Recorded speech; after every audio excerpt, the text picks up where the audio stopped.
Let us begin tonight. I actually have an IT story for Oh once yeah. from this week. Yeah. Oh Okay. no. Yeah. So my job is I actually I'm physically back. repair computers. Uh, and I was told by one of my help desk coworkers at the warehouse, like, hey man, I have some bad news for you. So our client is a school. Very simple. Kid breaks Yes. laptop, all right, we'll replace it as long as there aren't certain flags on the account, like they broke in too many or they haven't returned shit they broke, Right. so on and Exactly. so Yeah. forth. Parent calls, leaves a message, someone gets to it, starts the ticket, calls them back, troubleshoots, like, all right, we will get you a new Chromebook. We're gonna send you, well, it's an online school, so however many are in their house. Right. But in response to Greg asking about guns at the school, um, whatever. But they go through the whole thing and they're like, hey, can you verify your address? We can't send this to you until you verify your address. Oh. Yeah. They do another like 2 follow-ups. Yep. No answer for like 3 days. No, it's not a scam, dude. It's unfortunately people are just On dumb. online academies are a thing, and they fucking blew up Yeah. with the pandemic lockdowns. Yeah. But that day, coworker calls me over to his desk. It's like, look at this ticket. I'm like, okay, all right. Reading all this, get to the top line. Customer called back to say, oh, good, great. They took the computer in for repair. What do you mean they took it in for repair? Because these things are under warranty from Dell, Yeah. our vendor. Yeah. I'm just like, So what am I supposed to do if this comes in broken again and Dell says, get fucked? We know that you they didn't use the right 110% will. content. Yeah. No, But they that's have to not pay the for way. it then. Like, all you had to do is verify your address. Yep. That's it. Yep. That's all. Oh That's it. no. All they had to do was read the email that we had Yeah. on file that they confirmed in that first phone call for troubleshooting, Yeah. and they just never Yeah. checked their email. No, 100% normal. No, you don't understand. So I had this one dude, right? I had this one dude who, for several months straight, didn't pay his Microsoft bill. And I called him, and I called him, and I called him, and I called him, and I called him. I basically had a task for him nearly every single day to get this thing rectified, because if he doesn't pay, he loses access to all his emails. I'm calling him, I'm leaving him emails, I'm calling him, leaving him emails. Never answers a single one. 3 months later, after doing this a bunch, he finally calls in and he's like, I don't understand. I don't have access to my emails anymore. I was like, yes, sir. That's because you didn't pay for them. Oh, is that what you were calling me about? Yes, sir. If you listen to any of the voicemails or responded to any of my emails or called us, you would have known that. Yeah. You know, if my IT company is calling me and they've called 2 or 3 days in a row and I haven't been able to get the phone, something's up, and I need to get in touch with them. It's not even just like one phone. I called his phone, his work phone, his home phone, his secretary. You didn't tell the secretary to direct transfer you to him? I told his secretary to have him call us because he just ignored the last 3 attempts to call home on every other phone. Oh yeah, no, he's just gonna fucking ignore that. Well, I called him on every other phone as well. The secretary was the Hail Mary. When you cut off their service, they blame you, and they say, why didn't you notify me? Actually had that happen one time. Yeah, 100% actually had that happen one time, where they wanted a bunch of new equipment purchased, and I needed approval. And I got to the same stage that Max did, where it's like, all right, great, so you approve this, which location are we sending it to? They just never answered again. And so eventually I closed the task, because we do have a time of what's the hell that term? What's the term for when packets jump too much and don't respond and then die? Time Packet to live. loss. Time to live. Time to live. Yeah, we have a time to live on all of our tasks, and if we get no communication from the task for X days straight, then we close it because, well, it's not important then. That's incredibly reasonable. And so we did that. I closed the task, and I get a response back. Why'd you close this task? You didn't buy the equipment yet. Well, because you didn't tell us where to send. And they put a service review in, give me an unhappy review, and the account manager's just like, no. I hope the response was an email with a screenshot of the amount of times you tried to contact them. Well, I mean, yeah, that's what the task holds. Is it holds all my attempts to contact. On Oh it. no, I know. I would just love like the balls on the HR people to be like, hey, here's how we know you're full of shit about your review, and just sends them the list of all the times Well, you called over the course of the I do love our account manager because she did say one time when someone was threatening to leave, because our service wasn't good enough, air quotes. They've come back to us like 4 times now. That she is 50 years old and she hasn't chased a man in the past 50 years of her life, and she's not going to start now. Bam. Anyway, gentlemen, you know what time it is? It's time to look at the cringiest, most terrible section of fanfiction. It's Are time you to duel. Time for you to die. I was talking about Bleach. Harry Potter. No, I'm wait, sorry. Sneaky, No, Sneaky, Bleach is just Find worse. me the Bleach Yu-Gi-Oh crossover. I want to see Ichigo played in attack mode. No, you know it's not going to be that. no, You know it's not going to be that. I know it's not you that don't. way. That would be hilarious. No, That you could don't be a want to see good the Bleach shit Yu-Gi-Oh post. crossover. You don't want to see the Bleach Yu-Gi-Oh crossover because it's Sakura Demon Alchemist.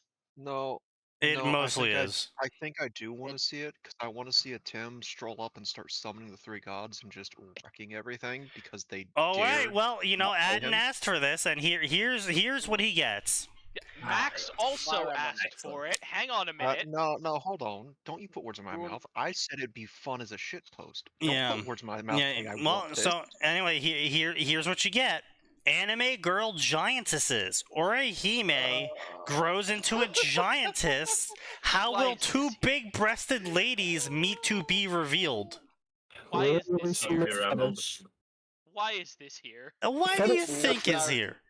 I know. You just why know it's it's going to turn into war. Look, this is the kind of stuff that I'm talking about, where it's like, this is just blatant fetish material. Like, there is nothing of substance there besides the author wanted to get their rocks off. The author wanted to write whatever weird inflation clown fetish that they have. I That remember is a really thing. base responses I've seen on Glassdoor. Yeah. This is actually funny because I was watching Rhymestyle and Dododoya go against each other in a Yu-Gi-Oh just earlier. Well, so yeah, the thing is like, I never read Yu-Gi-Oh fanfiction for one specific reason. It's You're boring. Yeah. It's really boring. It's a fanfic about a fucking card game. Whoa, no, Just- whoa. Magic the Gathering is cool as hell. I I can't say stand your Magic mother the is Gathering. Okay, It's I want to make something really lore. clear. Magic the Gathering books, most of them are pretty bad, but the Yes. ones that are great are fucking just like actually Well, amazing. they have the advantage in that they're not playing a card game. In That Yu-Gi-Oh, Yeah. that's correct? fair. That's Exactly. yeah, that's true. Whereas with Yu-Gi-Oh, there is actually lore for different archetypes. Like there are stories that they wrote. Sure, that they wrote that but don't no get- one cares. Yeah, It's no. not even that. Most Western fans don't know about it. Yeah. Because The- they aren't translated. They're not Yeah. Oh, localized. Jesus. Yeah. Yeah, it's one of those cool things. Only... Oh, it's so bad. Sorry. The only acceptable Yu-Gi-Oh crossover I've seen is Fairy Tail, where he got Takeover Magic to turn into the monsters and fight as them.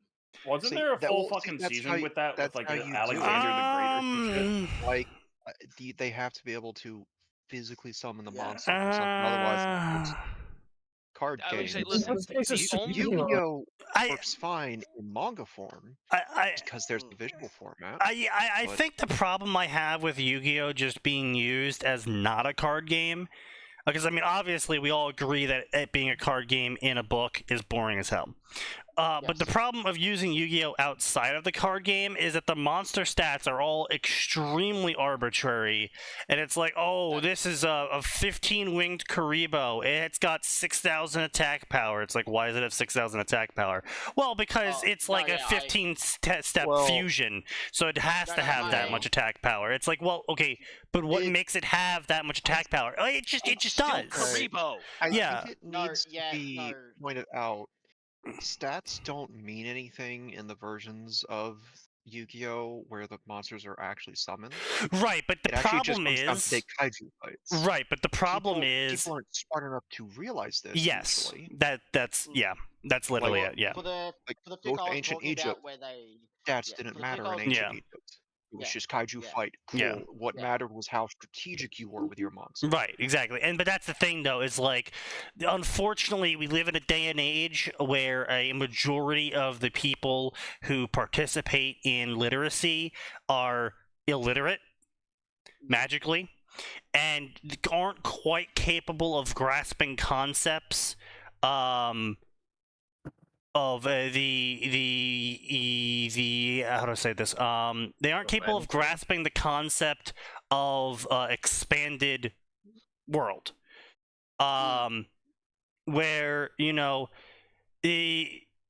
what does it mean in Magic the Gathering when applied to reality in terms of writing a story not about the card game but about the characters in the card game and the creatures and nations in the card game?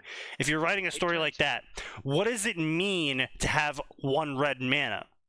What does it mean to have one green mana? Now, a lot of the fans of Magic the Gathering actually have some idea what that means, but a lot of the fans of other series unfortunately can't comprehend how to expand a concept out. I mean, the main problem is Yeah, the second you encounter a blue player, the episode's either going to drag on to like 50 filler episodes or be over in 2 seconds. I mean, Yes. he's not wrong. There's no in between. One of the advantages. That's why I like the fairy tale one I talked about because he used takeover. So Yeah. as the thing is though, he became the monster. If they had an effect, he tried to make it equal. So he turned into obnoxious Celtic Guardian. So strong magics like Dragon Slayer magic could only knock him out, not kill him.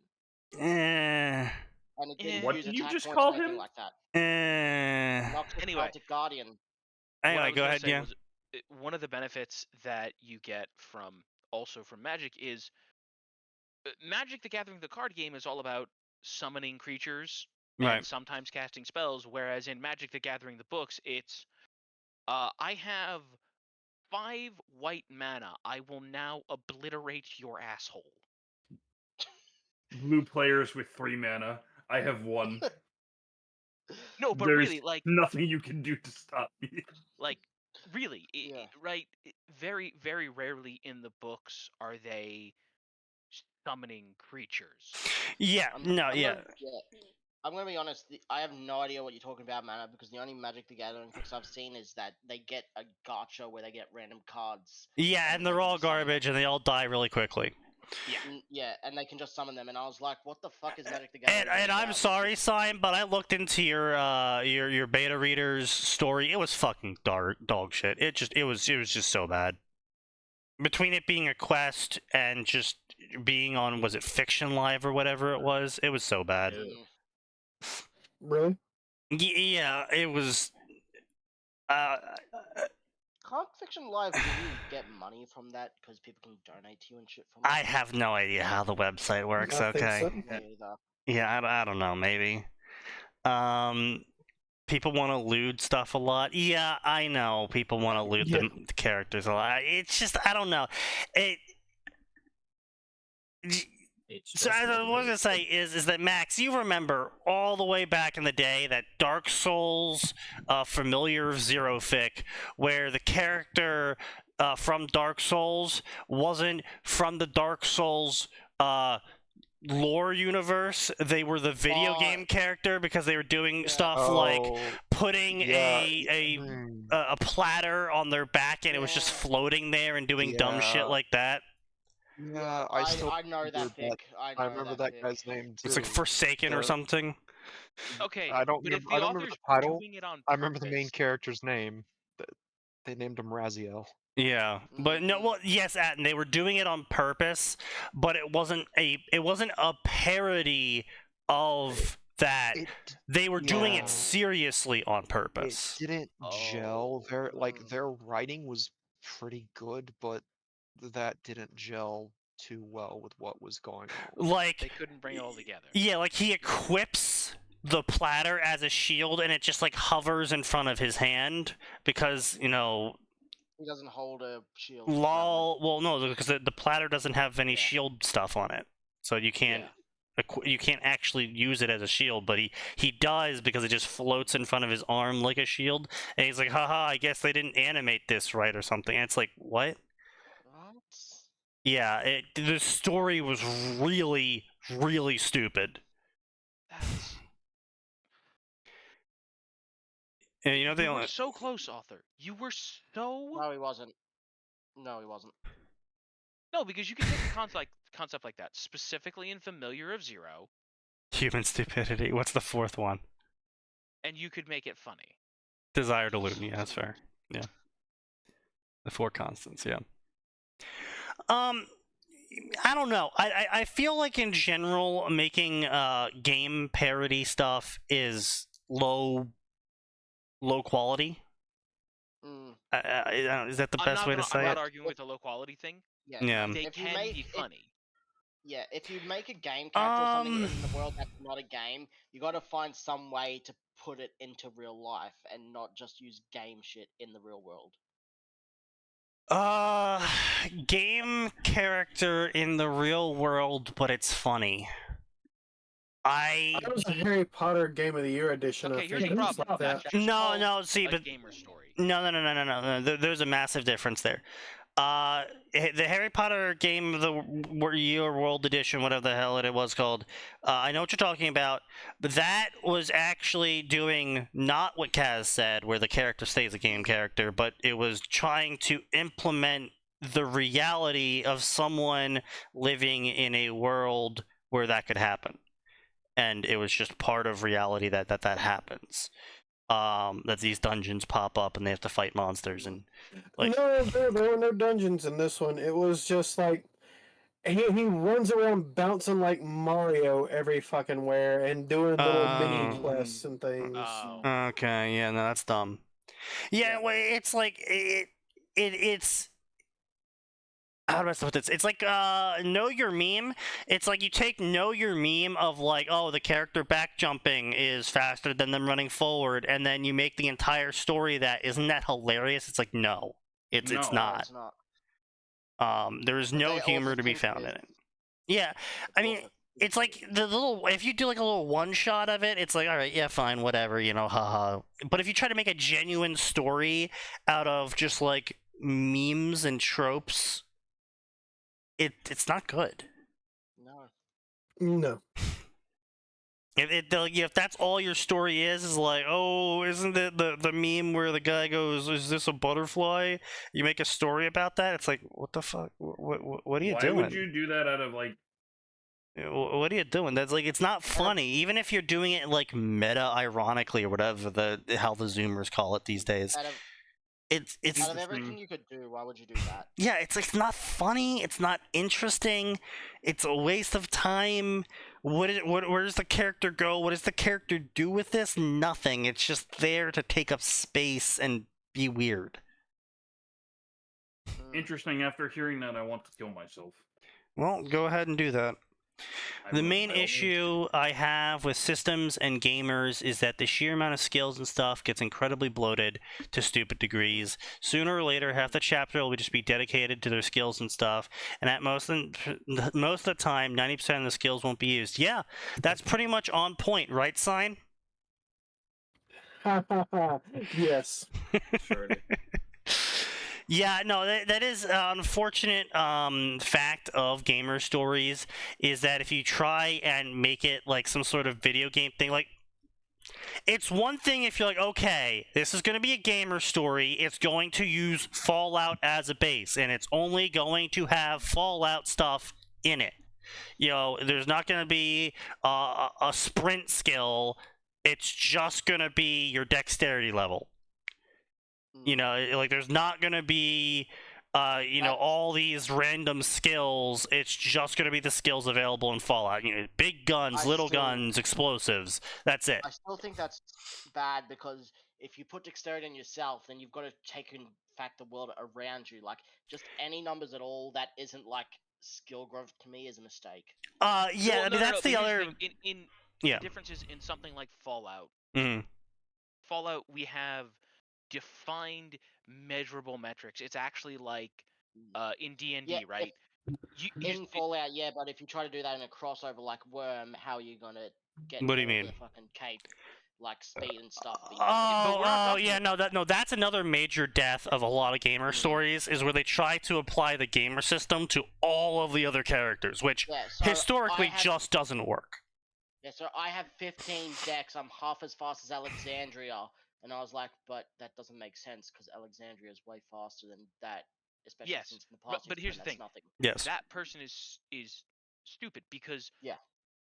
The gamer system, right, working with Sneaky's example, a gamer system applied from Fallout. A Fallout character is not superhuman. Yeah. They I are. I could understand it working. I know the Fallout system, and I know it could work in low power settings. Like even Harry Potter, they're still base human. They just have magic, so it could Right. work there. But most people will cross over the system, not in things like that. They'll use Yeah. Hero. They'll use Naruto. They'll use Absolutely. But the problem is, this comes back to a fundamental issue with the show. Yeah.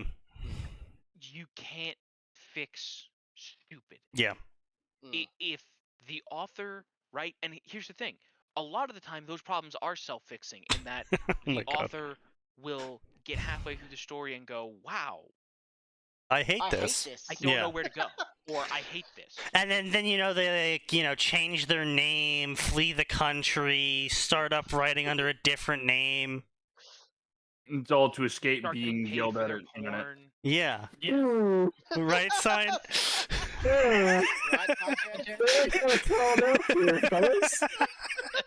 Well, then maybe not. You shouldn't have written a gamer story. Maybe you shouldn't be the one who is easily called out, huh? Yeah. You know, if you wear enough red flags. I mean, he probably wears them on his everyday wear, but all of his fans are just colorblind. So. Yes. Yeah, they're so colorblind they see green. Oh god. Anyway, so but yeah, like gamer stories in general are just they're fun to read to a certain extent. I think Game of Monsters and Game of Shadows did a decent job. Like I said, it's an okay story. Does it take a little bit too long? Yeah, kind of. Keep in mind though, Naruto did go for a very long time as well, though. So it's not like There are people who were born before Naruto was even a thing. Yeah. Yeah, a lot of people were. Okay, let me rephrase that. There's people who are over the age of being a child. There's people who are fucking adults. Yes, yeah, you're correct, Nose. People are adults. The fuck you. You know what I meant. Nose, quit. No, No, fuck you. Fuck you, Sneaky. You just dig in that hole, buddy. Fuck you. I hate you. I mean, yeah, he did extend the Naruto. I think was way too slow with the plot at times. Yeah. In Game of Shadows. Yeah. But Game of Monsters, the thing is, I like the character interactions enough and the things that happen that I don't really care about that. Yeah, but you also have to keep in mind that he did a good job in the end at making a relatively coherent story that had a gamer system attached to it, where the numbers were like, all right, yeah, fine. They're like, yeah, these are numbers. What do they mean? Did all the skills he have get used? Actually, kind of, yeah. Yeah.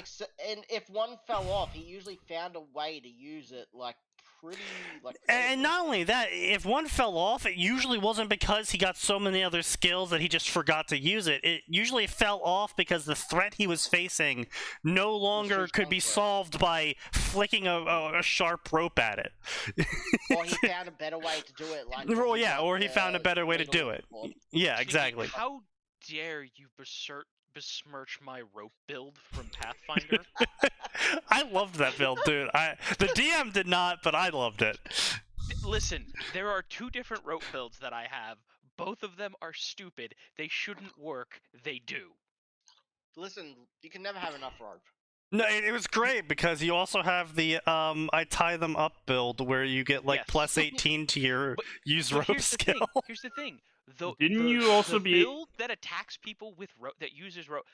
I don't know why. I don't know why this exists. Yeah. There's a very specific feat in Pathfinder Yeah. that allows you to treat a piece of rope Yeah. as a whip Yep. and do slashing damage Yep. with it. Yep. But it's still an improvised weapon. That And there's a that feat. sounds like it was probably inspired by Indiana Jones. I'm gonna be real. Possibly. Yep. Very possibly, Max. And then there's another feat that makes it so that you do it was what was it? It was D6 plus your strength mod with improvised weapons, Sneaky. Yeah, but that's like you needed like 20 strength and 20 dexterity to get that, I think. No. You sure? Cuz like that There was was some stupid shit with use rope, honestly. Maybe. I know for sure. Oh, yeah, no, I'm sorry. It was that, and then there was one that let you treat rope as a martial weapon. Yes. So you could do martial stuff with it. That's Yeah. what it was. So I had a piece of rope that counted as a whip and did a D4 piercing damage and made people bleed, and it counted as a martial weapon, so I could use all of the stupid fighter feats with it. Yeah. And every time, like anytime we got captured, I'm like, DM, where's the rope? There's gotta be rope in the dungeon, DM. There's not rope in the dungeon. It's nothing but chains. Wow. Chain is just a Manacles. metal Chain Say? scares rope. rope. A chain is just a metal rope. But, you know, to It actually is in Pathfinder just a metal rope. indeed it is, yeah, actually. But to bring it back to the whole gamer thing, yes, you do have bloat. You have a bloat. There's a lot of bloat in a lot of the systems created by users. Okay,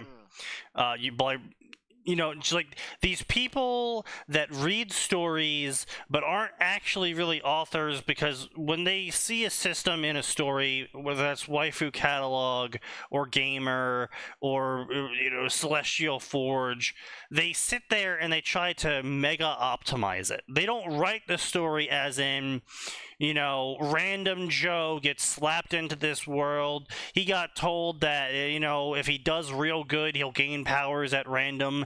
So what does he do? He just does stuff, and he got powers at random. Cool. You get people like Brockton-based Celestial Forge, which I'm calling out specifically. Celestial Forge is unfortunately a meta system that has the good idea to it to cap the number of powers a character can gain. Celestial Forge was the response to the gamer system and waifu catalog, because both of those systems are incredibly broken and escalate wildly out of control within the first 3 chapters. And the idea with Celestial Forge was that your character only gained power per number of words used. And instead of just writing their story and then having a power appear, sort of basically what Infanticus did with his Mechanicus story. Where Infanticus only had powers show up during important points in the story. Instead of just, oh, I've written 2,000 words, I got a new power. Now I'm going to spend the next 2,000 words describing the new power so I get another new power. Yeah. Which is what Celestial Forge did, where the author tried to mega optimize the story to get his character as OP as possible using the system given.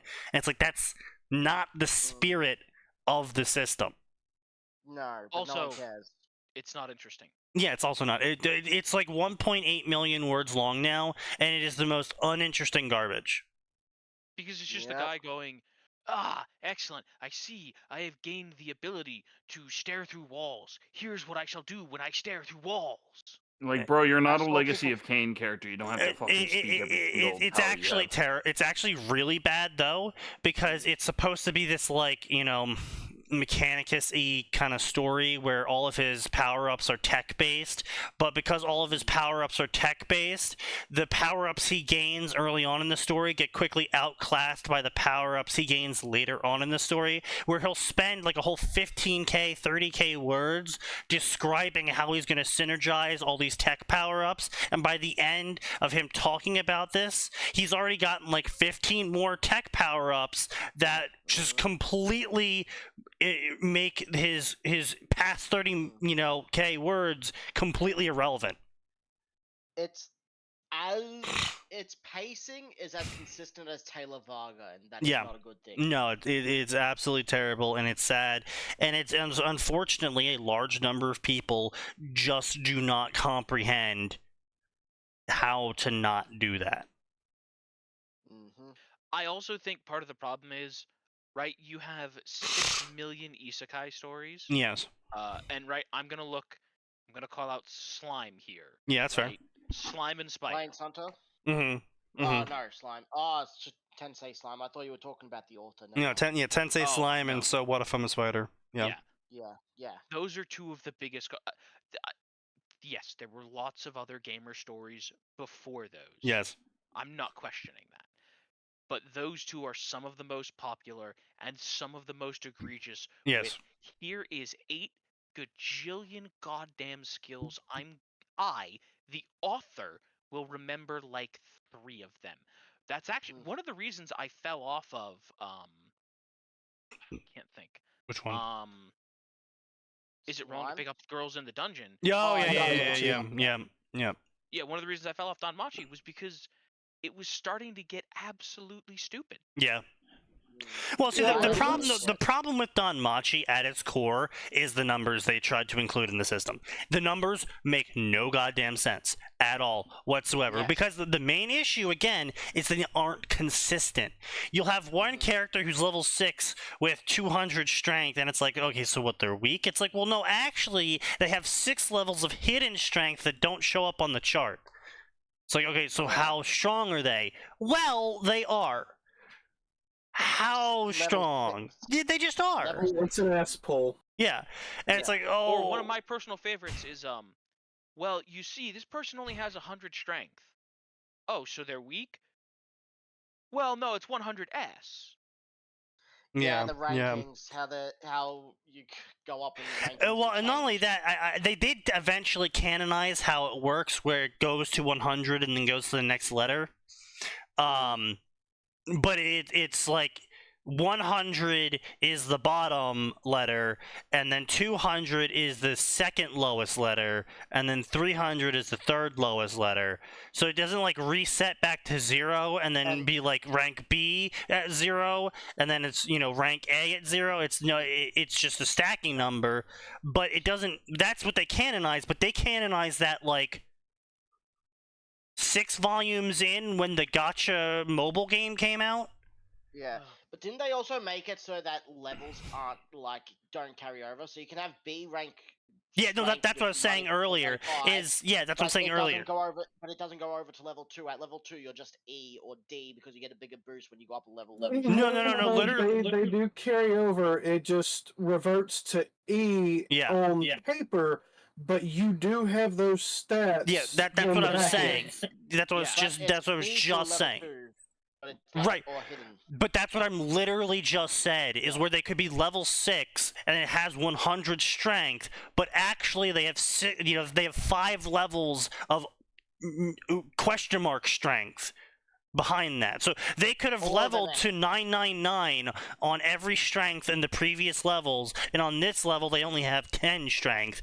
And so you're like, okay, so they're weak. It's like, actually, no, they're the strongest character in the game. It's like, what? Actually, Well, no, you they're don't about know to that. punch. They're about to punch you to the goddamn moon. Yeah, it's just like, it makes no sense. It was incredibly confusing. Now there's multiple fan fictions who are super popular running around with different stages of the fandom understanding how the ranking system even worked. and how it's And important listen, to you know- other. all of that how is it's- bad. But like I said, what killed it for me was, well, this person has a 7 chant magic. The fuck does that do? Exactly. This person has an 8 chant. This person has a 2 chant magic. Oh, so it's got to be trash. No, it's amazing.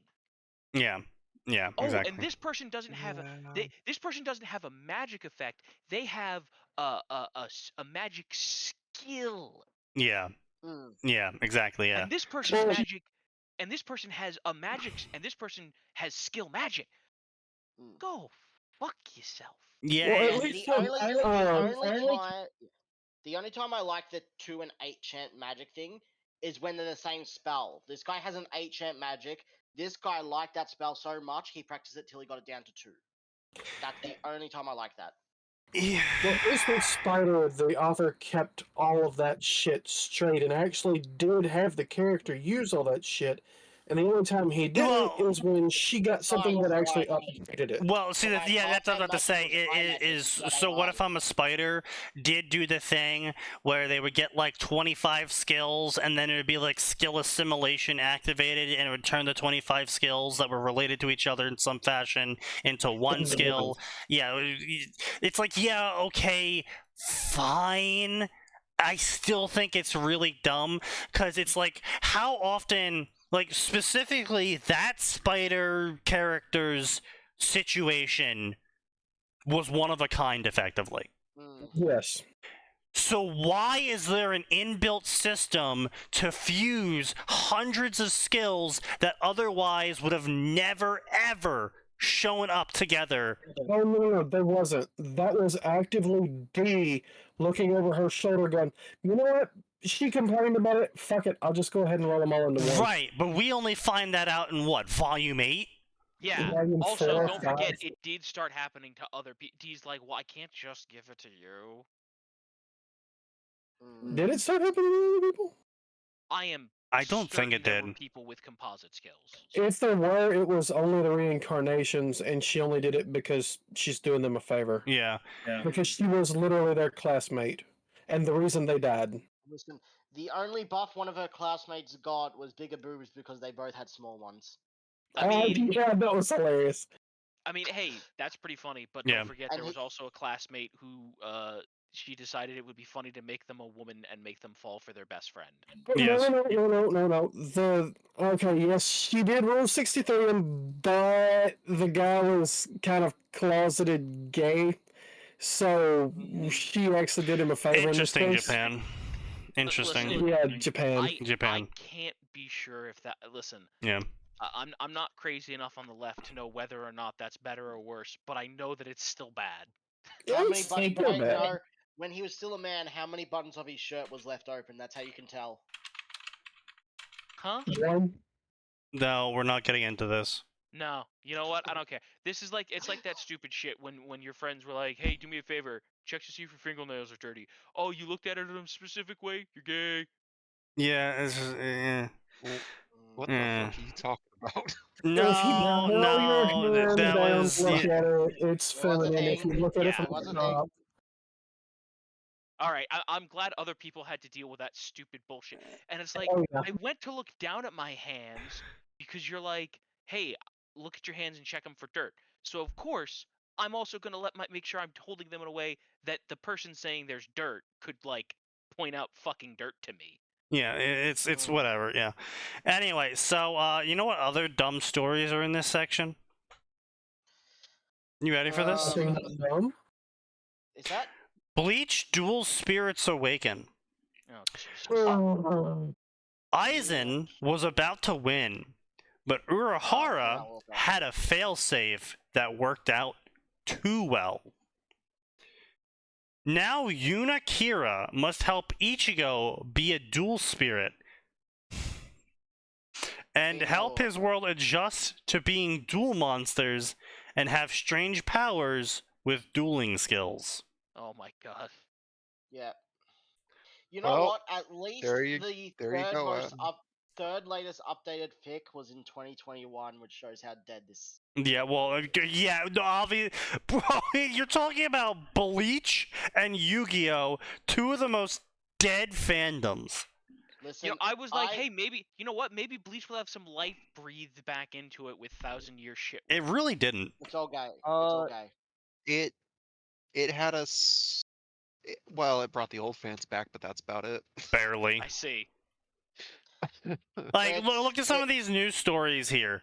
2 favorites, 30 favorites, 11 favorites, 2 favorites, 12 favorites, 20 here's the thing, favorites. I get it. I didn't come back for 1,000-Year Blood War because, as far as I was concerned, at the very end of the story, Ichigo gives up all of his power to bitch slap Aizen and save the day. The story's That's where it done. should have ended. Mm. Like, maybe have an epilogue where they figure out a way for him to at least interact with Soul Society again, or at least Yeah, you know. but they Well, won't. no, that's I'm gonna be. it. Like, I'm gonna be don't honest. get, I don't actually, res- I didn't mind Fullbringers. I didn't mind the Fullbringers. No, I hated it. Well- Fullbringers was a stupid fucking cop out. I didn't mind Fullbringers either, but like the Aizen fight was such a perfect end to Bleach. Oh, Honestly, yeah. it was, yeah. That's Yeah, the it was. complaint. I Yeah. actually did like Fullbringers, but it felt like Okay, it should from have a ended with fight Aizen. perspective, Period.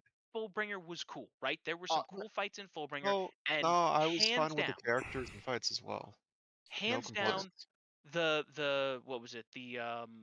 The filler arc The- with the Zanpakuto waking up and being like, Yeah, that was kind of that cool. was yeah. That was- that was before Aizen. yeah. That One was, of the best only arcs. good If I filler remember Yeah. arcs. correctly, there was an interview where Taito Kubo wanted to actually make that canon in the manga, but he had no way to actually fit it in. So he had to Yeah, just well, skip that makes it. sense, yeah. Yeah, listen, I genuinely mean this. One of the best filler arcs I've seen in Yes, anime, like Definitely. fully deserving of being regular canon. But yeah, my problem with Fullbringer was it's a cop out. Yeah, yeah. It should have ended with Aizen. It is. And even then, even if it wasn't a cop out, I think the ending of the Fullbringer arc made it a cop out. Yes. Like I liked I'm gonna be honest, one of the best parts for me in Fullbringer was Byakuya versus the memory guy, where memory guy thinks he fucking wins, and Byakuya is like, nah fam, I'll just kill my family, who cares? I did it once. Yeah, bro. Oh, yeah. I did it once before. Oh my god, I didn't think I'd get this chance again. Thank you. I mean, the only way it could have been funnier if he did it to B. Well, what's her face? Relevant goofy image placed in chat. Yeah, Sneaky. truly, yes, yeah. No. The assassin queen. Oh, Soifon. Soifon. Yeah. Yeah, who Yoruichi turned Wait, into if she before. does it, he does it to Soifon, and Soifon's like, I'm sorry, but orders are orders. Stab. Well, sorry Well, guys. No, You knew what you signed thing- up for. yeah. I mean, if she's gonna really sit there and try and kill her mentor for real, what makes you think you have any chance?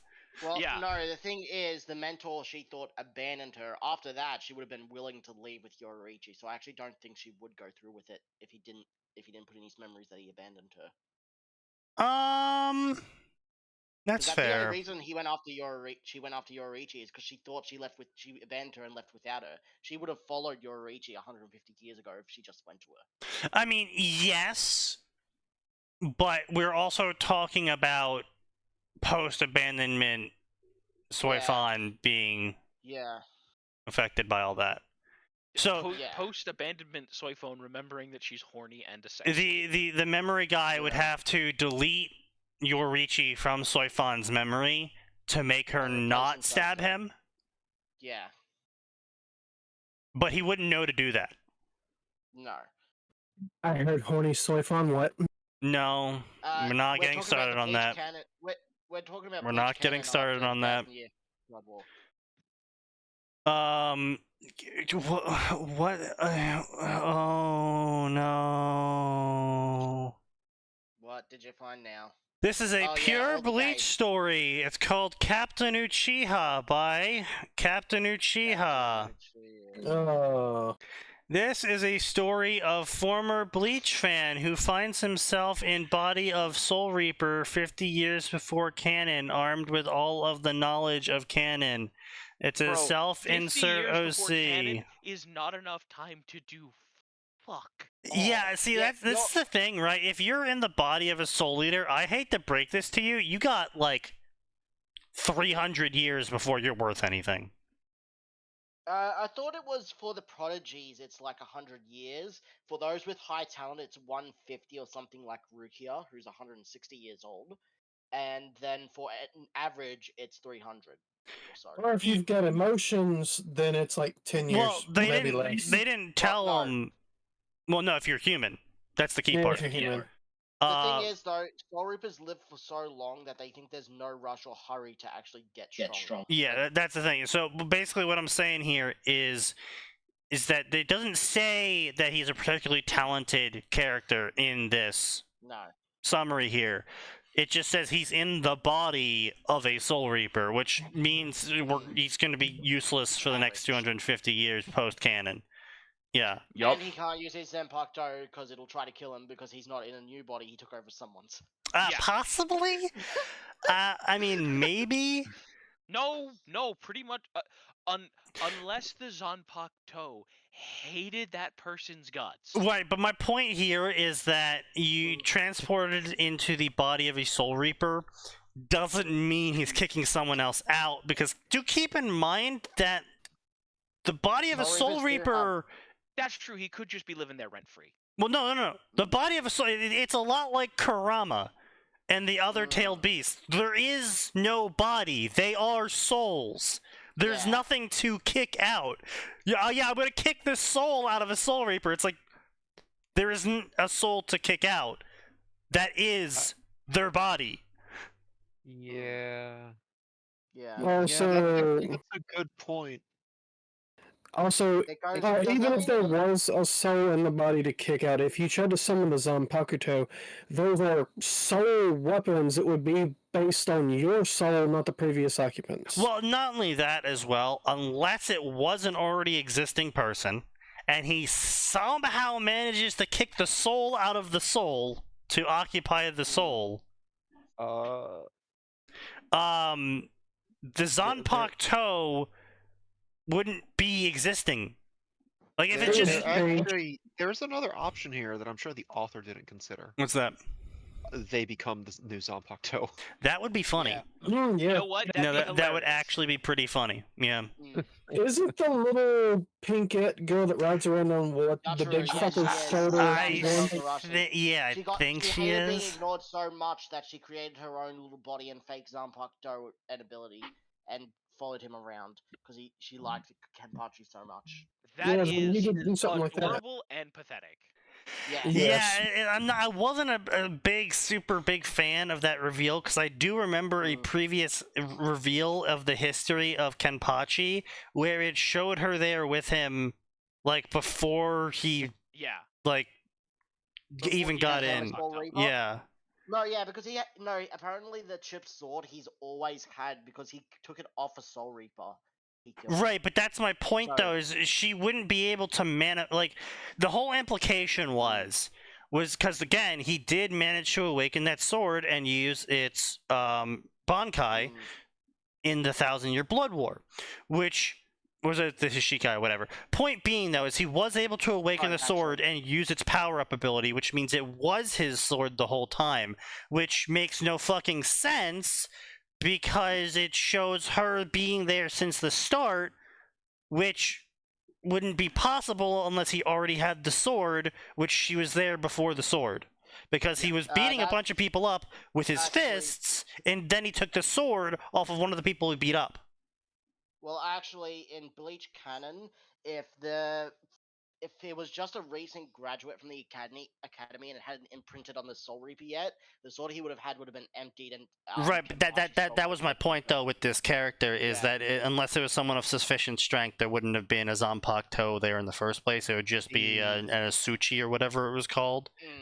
But the point is with Kenpachi is that it doesn't matter that if he beat up a random low-rank mook who didn't actually have a Zanpakuto yet, and then took their sword and then ended up imprinting upon it and, doing the whole rigmarole. The point is that she was there before that.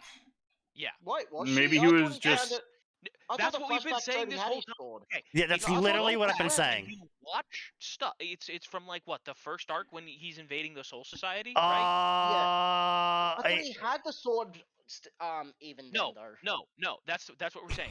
Pinkette is with him Ah. when he beats up a bunch of mooks. and then gets the sword. Yeah, because she's telling them about how Kenpachi was before he was part of the 13.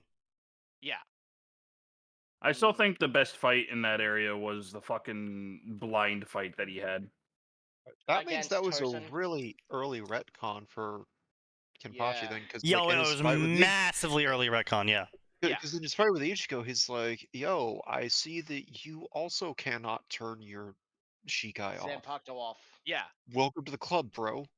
Yeah, and when Ichigo asks what's its ability, he just went, I don't know. Who the fuck I was knows? just so strong. It cuts I real was so good. strong it activated itself. Yeah. I have no idea what it does. What do you mean? Bro, I have no idea what it does for the same reason I wear this fucking eye patch. Yeah, I, was so strong, it honestly, activated itself. yeah. Yeah. And yeah. Also, listen, perfect, perfect moment. Like, what do you mean you don't know what it does? Do you know what yours does? it It's funny because makes it Ichigo bigger. doesn't. That's what It looks does. like a knife. It's funny because Ichigo doesn't, because we learned later that it compresses energy. Byakuya realized that from the Bankai, yeah. Yeah. Yeah. Well, no. Also, at that point in the fight, he didn't know how to use the Getsuga Tensho yet. Yeah. He literally didn't know what his Uh, ability was the entire time No, either. he accidentally used it. He accidentally used it once against Renji just before that, I think. Yeah. Yeah, but I'm he like that, didn't yeah. recognize Also, that. keyword is accidentally. Also, Yeah. don't forget the fact that it took the evil hollow part of his soul literally spelling it out for him. You fucking dumbass, you want to know why you got slower? It's because you're turning yourself into gravity. You're Yeah. compressing your own soul onto yourself. Which Your never body happened is again. creaking. Which Yeah, never happened again. Yep. Well. Yeah. that was a Which whole is- other problem. Yeah. But right, Everyone so knows yeah. everything after Aizen didn't fucking happen. So I would Also, love to read more Bleach stories, but honestly, I just can't bear myself to, because then you know what the next story is? Medieval AU. You know what the next story is? Modern AU, no powers. Ichigo is a super wealthy bachelor. You know what the next story is? Coffee shop. RP Ichigo gets to use every single power as a kid and gets so strong. Yes, actually, that is the next story. I can see it. Where's the coffee shop one? yeah, where's the coffee shop? Also, you know what I will give Kubo credit for? When Kenpachi did the I've been limiting my power this whole time. You know what? Yeah, It's a yeah. combination of good writing, excellent setup, and fantastic voice acting in both the English and Japanese dubs. Yeah. They were both That reveal amazing. works. Yeah. You know, I will say this. I think that was one of my first experiences with a character of like, all right, I'm taking off the eye patch. Well, what is that? Why is What that does a big that deal? do? The Oh, ground everyone- literally craters every- around him. Yeah. Meanwhile, like everyone how- else is panicking. Like, oh, please, no, not again. Okay, you know what? Now that you say that, I do actually kind of want a Konosuba story. Yeah, I know. Wild thought. Kenpachi and That's Konosuba. so No. random from you. Where friggin' Megumin is the same way, where it's like, yeah, I'm taking off my eye patch. Oh, what, the The eye shooty patch. thing? The shooty thing you've been wearing this whole time? No, my power limiter. Actually, she now can cast, like, explosion, like, in succession. No, see, here's the the thing. best She Oh. part, casts right? it twice, You and then have to she's have even more Kazuma- comatose. You have to have Kazuma just keep going. Oh my god, stop being a fucking chooty! Cast explosion! Please! Just cast the one Do it! spell! Do it! We're dying here! Takes off eye patch, grounds craters around her. Everyone else is going, Jesus Christ, no, no, no, no, No, the weird explosion girl can't get any more weird, please. I really, you know what? That's another thing I do have a complaint about Konosuba on, is I get it, it's funny, oh haha, there's this whole clan of Chunies. They're in a world of magic. Why can the clan of Chunies not actually get powers from their chuniness? They should do. be able to. They do. Yeah, they do. They literally do. Well, no, they do, except for Megaman's dad, who just keeps failing shit. because Or he likes, Megaman. having fun Yeah. with this. Yeah. Well, Human gets power. no, I know, but my point is, like, the Chuny stuff they do, like wearing the eye patch, it's actually a power limiter. Yeah. Shouting their Yeah. spell names actually makes them stronger. You know, Yeah. that because sort of it's not stuff. kind of chuny. Right, but Their It's chuny a is world of leaning magic. into the crazy and right, doing even- but my shit. point is the whole world is supposed to be a parody of other stories like it. Yeah. Why can't the Chuny guys actually get Also- power from being Chuny? Argument in Sneaky's favor. It's a world looked over by Aqua. Would she not fucking do that? Also She true. would She absolutely do it, absolutely would. because She, goddamn. no, she wouldn't. That would require effort on her part. Oh yeah, no, good point. Yeah, good Yeah. point. I mean, But yeah, yeah. But no, because the author didn't do it that way, because he didn't consider it. He didn't think it would be funny enough to do, I guess. Well, Yeah. yeah, there's that too. Pre-Quincy War Zaraki was one of the best characters ever. I just love the fact where he described to an Arrancar a basic slash and asked, "Hey, did you know if you Oh. do this, your attacks are stronger?" Oh yeah, that was Yes, a I great love reveal that. too. Irankar, what? That was What are I you love fucking that. talking about? Everybody fucking knows that. Wait, what? I'm sorry, dude. Against the fifth Espada, Zaraki goes, The- "Hey, did the you know if you Mantis. use two hands, your slash is stronger?" Yeah, Oh, so, yes. Yeah. Yeah. The fight is That Zaraki is was fighting the fifth Espada. so Right, Getting yeah. his ass good. absolutely beat. And Zaraki then starts talking about using a Oh, literal basic you, kendo stance. you guys are missing the most important part of the startup to that. Of like, I really hate you. You're about to make me use two hands. Yeah. What? And then he goes into his diatribe of a flashback where he learned one slash because he couldn't One handle anymore. basic kendo slash. And in fairness to the Espada, it's the most real reaction Yes. I've ever seen in the middle of an You're anime. gonna make me Also- actually use stances. The Also, Espada don't forget, just he's standing there. What the fuck are you talking about? And at first Kenpachi's like, yes, I know, it's a powerful technique. It's a basic fucking kendo stance. Yeah. and then you said this is a giant pillar of energy. It's The man got erased. listen, I want to again. I gotta give props to the English voice actors there because oh my god, did they sell that fucking scene? Dude. Yeah, no. Even better, gonna have to to get watch him to that learn that scene in technique, English. it forced the Captain Commander to teach him himself because no one else was strong enough to do it. Yeah, no, Yeah, it's like, I alright, you're do like going to Zaraki learn because of that. Kendo. Several times, like Zaraki was an interesting character because he was so strong. It's like, all right, well, I have to actually like try now. It's like, what do you mean try now? I've been literally matching you with all my power. He's like, yeah, Oh, your power. your power, Yeah. but I'm as strong Yeah. as the captain. Yeah, but I'm the strongest captain. Yeah. Yes, but Honestly, I am I kind of want strongest, to want to reread Bleach now up until the end of the Aizen fight. I mean, This isn't that's- If you want understandable. to do anything, Or it's, you know, it's like, do you want to know the meaning of my name? What are you talking about? Kenpachi isn't my name. It's the title. yeah. Okay? That you Oh, get for dear. beating stronger than everyone else. It's like, oh, fuck. Yeah. You know, I'll give the Blood War this one thing, the 1,000-Year Blood War. Yeah. He cut a meteor. It was great. We got the confirmation of who Unohana used to be, Yes, the previous Yeah, Kenpachi. and Yeah. actually. and then the thing of like, all right, Kenpachi, despite how strong you are, you need one last boost because you never fully inherited the title. And you never go all out. You still subconsciously hold yourself back. Yeah. And then He's not Kenpachi's getting any like, wait, stronger. no, hang on, I don't like this. Kenpachi was also scared, like, oh Yeah. no. Kenpachi I was like, thought I it- don't want this. Unohana, take your fucking medicine. Yeah. It was just Honestly, I that also the that like- team should have nurse. just been the line. Yes, it is the You team fucking nurse, lump. yes. Yeah, I the also team love the nurse fact used to that be he the never gets- ultra blood lady who liked Yeah, to yeah. just slaughter everyone He senselessly. was the first Kenpachi. Oh. And Yeah. no one won her title. She just disappeared and stepped down because she got so bored of killing everything. She learned She how got to so bored of Oh. killing everyone, she became a medic. No, Yeah. she didn't No, she didn't No, disappear. Unohana- Unohana was the fourth, I think. You know, she No. didn't disappear. She fought Kenpachi, but held back so he would kill her because she was bored with living. He didn't kill her, so she's like, okay, fuck it. We're going to finish the battle later then, and then became the medic. Yeah, she already knew how to heal because she learned how to heal so that her opponents wouldn't die so quickly. Yes. Yeah. Oh, I forgot about that detail. Yeah. Yeah. That's a great one. I haven't finished beating the shit out of you yet. Heel's final boss. Listen, you wanna know what my favorite thing is, Sneaky? What? You could do that in Dragon Quest games, bro. Oh, I know. Yes, No, it's like you it's like the equivalent of getting like a 300 combo on someone in a fighting game. Oh. It's And like, then- I'm sorry, you haven't hit the ground yet. The match is still on.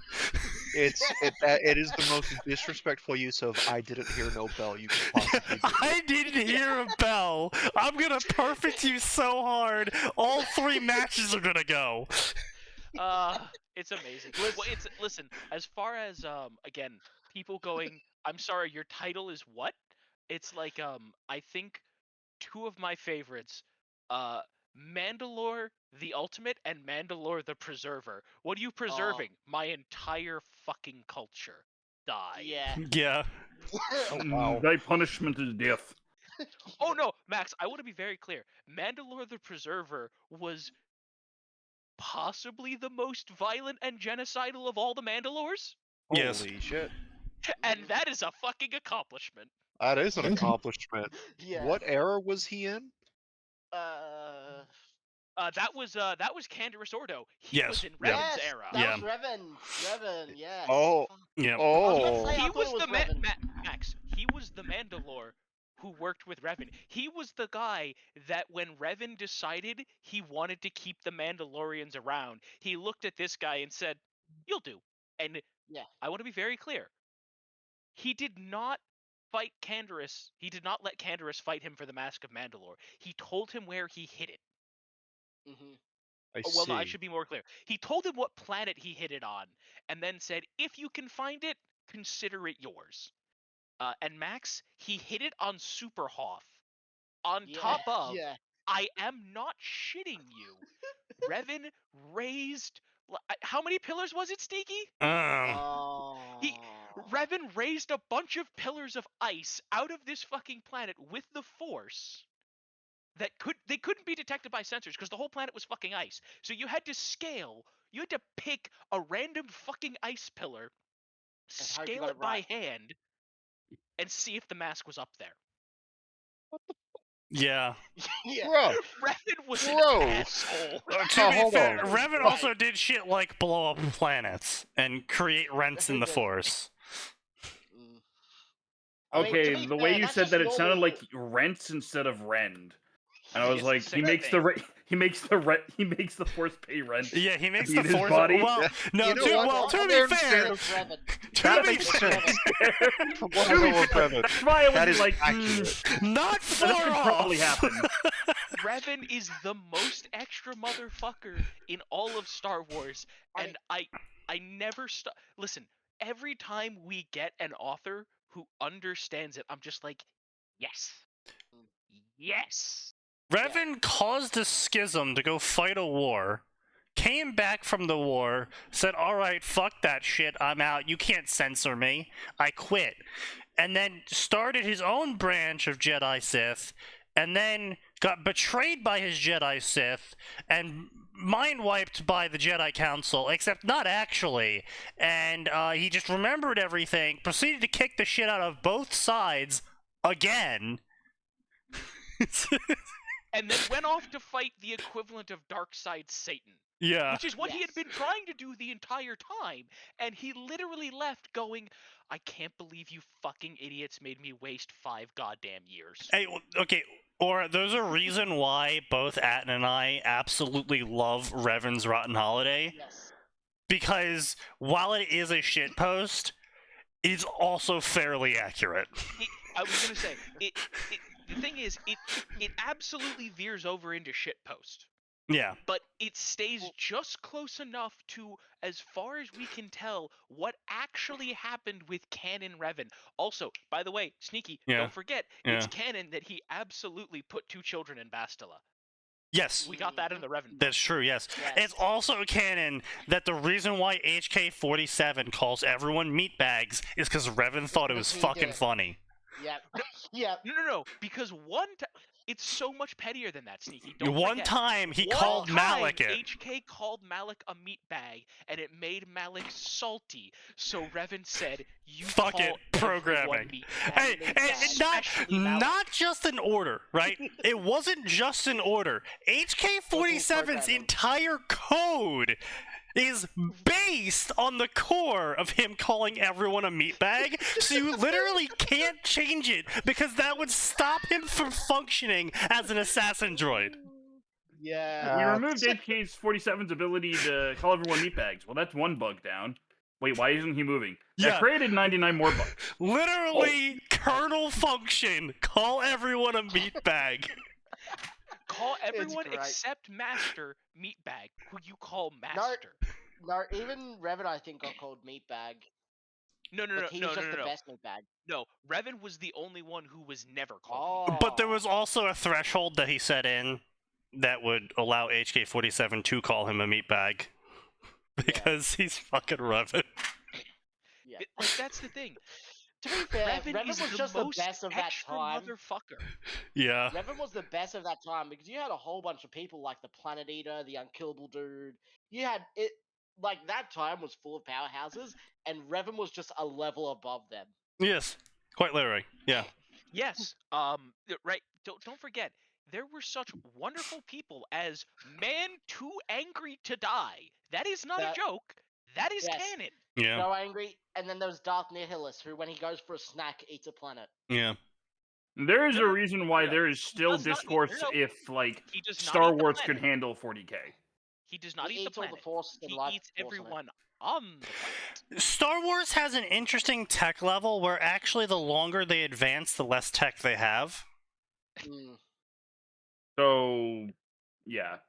Like, Oh, it's the God, funniest why- stuff ever. Atin can probably point to it in some of the Star Wars books. Well, they'll find, like, an old Republic relic ship, and it'll be, like, 50 times better than anything currently deployed. Wait, which fleet of ships was that? I think it was like there was 50 ships part of it that they found and had this. Oh no. virus or something. That's the Lost actually, Fleet. Sneaky, I do know what you're talking about. That was what that specifically was it wasn't that they were technologically advanced. It was that they were only a little bit behind the current tech tree, but there was 1,000 of them, and they'd been all designed to run with like 5 crew members. So the Rebel Alliance was like, well, shit, man, if we can get ships that are nearly on par with what the Empire's got now, And only make it need run 5 with a people to skeleton run crew, them, yeah. Right, but we there, have there a was also one of the ships. I forget which era it was that they found it in, but like it had better shields, better engines, better sublight, better weapons. But Is it that was from like the Living Planet. no. The Living Planet's pretty mid, all things considered, in terms of Star Wars I was tech. gonna say the Living Planet is pretty mid unless you're a good Force user. Yeah. Yeah. Then it's stupid. The only thing about the Living Planet was that it was a living planet, so basically it was its own giant factory, which Also, Factory must grow. friendly reminder, the Living Planet said to Anakin, yeah, we'll give you a ship because you're strong in the Force. And they said to Obi-Wan Kenobi, we'll give you a ship because I like you. yes. Yeah. Yeah. Also, you're strong in the Force. To be Wow, fair, the there wasn't a shade. lot of. To be fair, there wasn't a lot of people that liked Anakin. To be So- No, fair, what are you talking about? No, he's kind of got a point. Is people liked Anakin for his actions, they didn't like Anakin for his personality. Yeah, Mm. people did not like Anakin the person. They liked what Anakin did.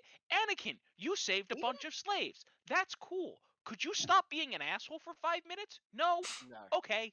If I remember correctly, out of the clone commanders that actually liked him was Rex. And also, Cody liked him too. No.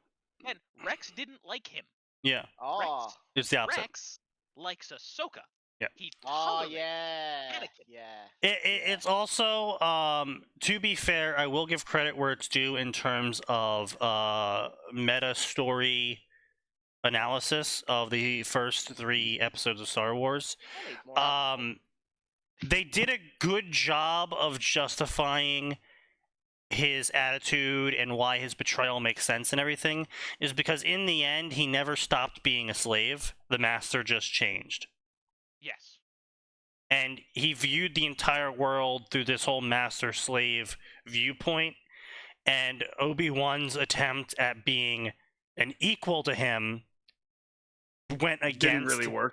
Well, it did work, but what it did was it changed the power balance, and why Anakin was basically completely, irreverent all the time was because he didn't view Obi-Wan as an authority figure, because Obi-Wan lowered himself under an authority figure.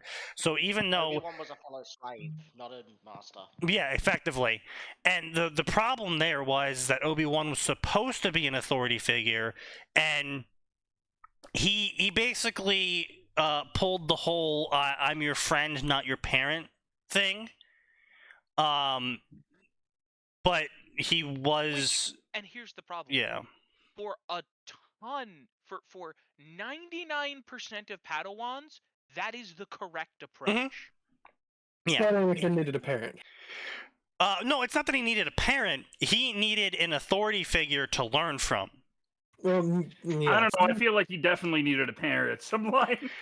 Yeah. No, he probably did need a parent, but again, the problem is Anakin's entire worldview was, as happens with people subjected to actual slavery, Yes. incredibly warped, Yes. because that fucks with you on a fundamental level. Yeah.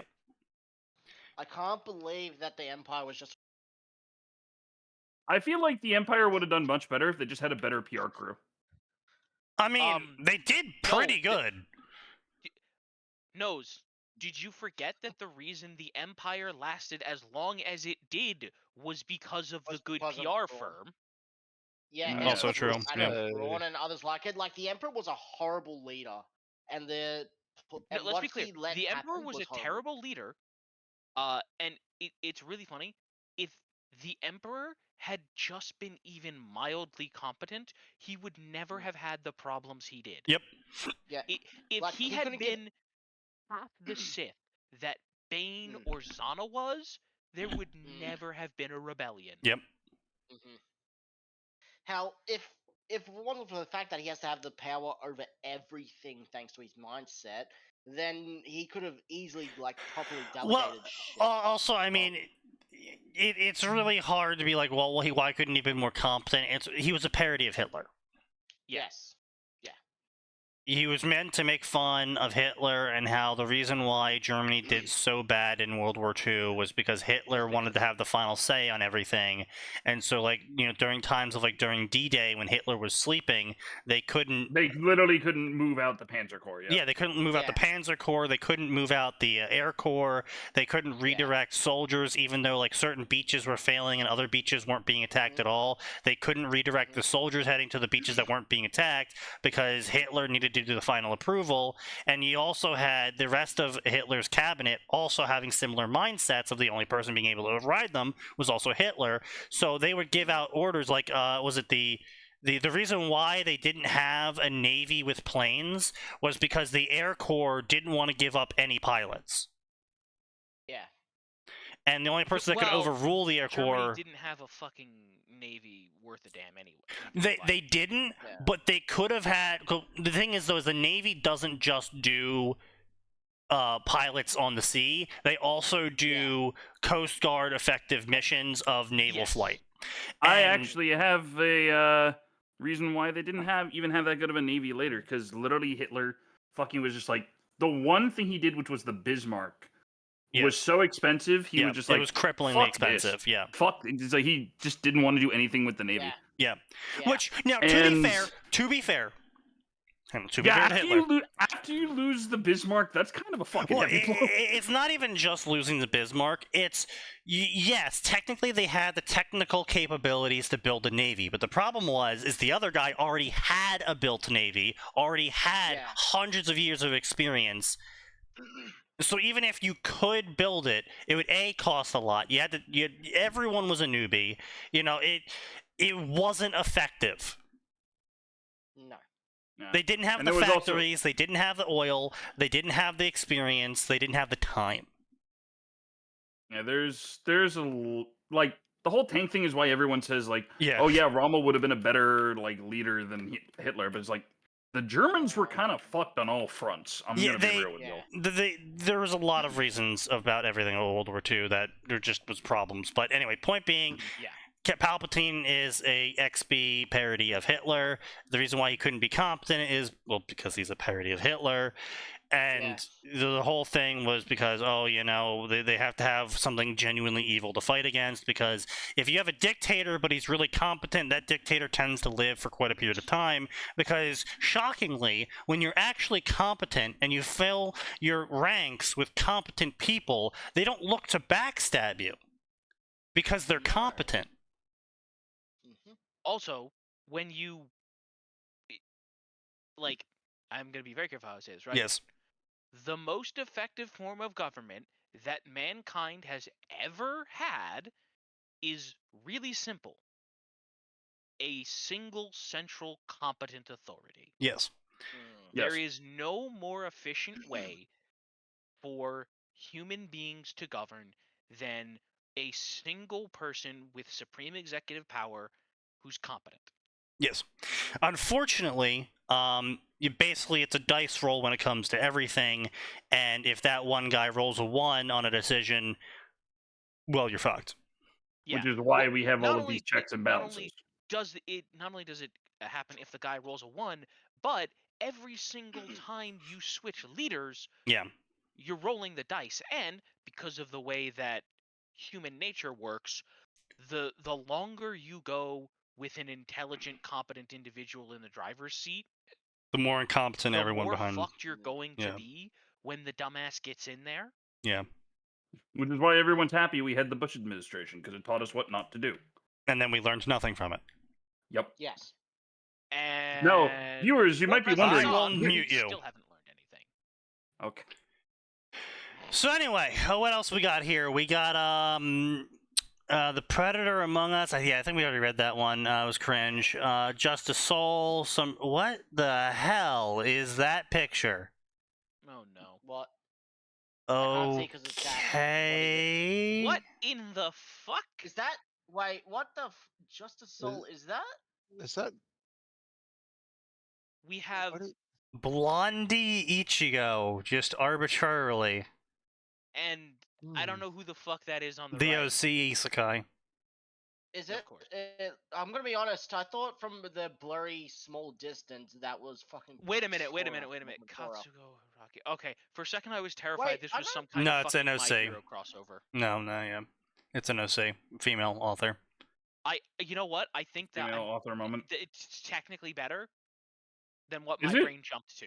That's fair, yeah. No, it is. Yeah, no. It is. Moon Princess. Ichigo Kurosaki was born destined for greatness, but he has to suffer to become great. You know, There's 3 ways to greatness, and suffering is only one of them. Yeah. Yeah, you would know that.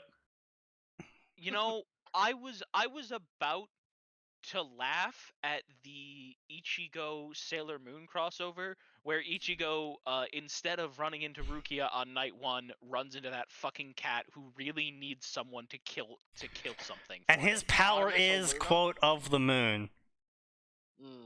It is. It is. Yeah. Yeah, that his power is of the moon, and I can just imagine the cat being like, okay, this is a really bad option, but people are gonna die. You want to prevent that. I need you to just agree to this contract, and you can't kill me afterwards. You can't kill me huh? afterwards. Okay, now follow these Magical words. girl Ichigo Kurosaki. What the No. fuck is this? followed You're a him magical immediately. girl now. Afterwards. Listen, absolutely, just make him oh. You know what the best? You know what the best thing to do would be? Moon Turn him Prism into the Punch. magic girl. Make him look like Orihime. Why do I look like Orihime? Your brain just picked the most feminine thing you knew to give you a body for. I mean, that's fair. That's fair.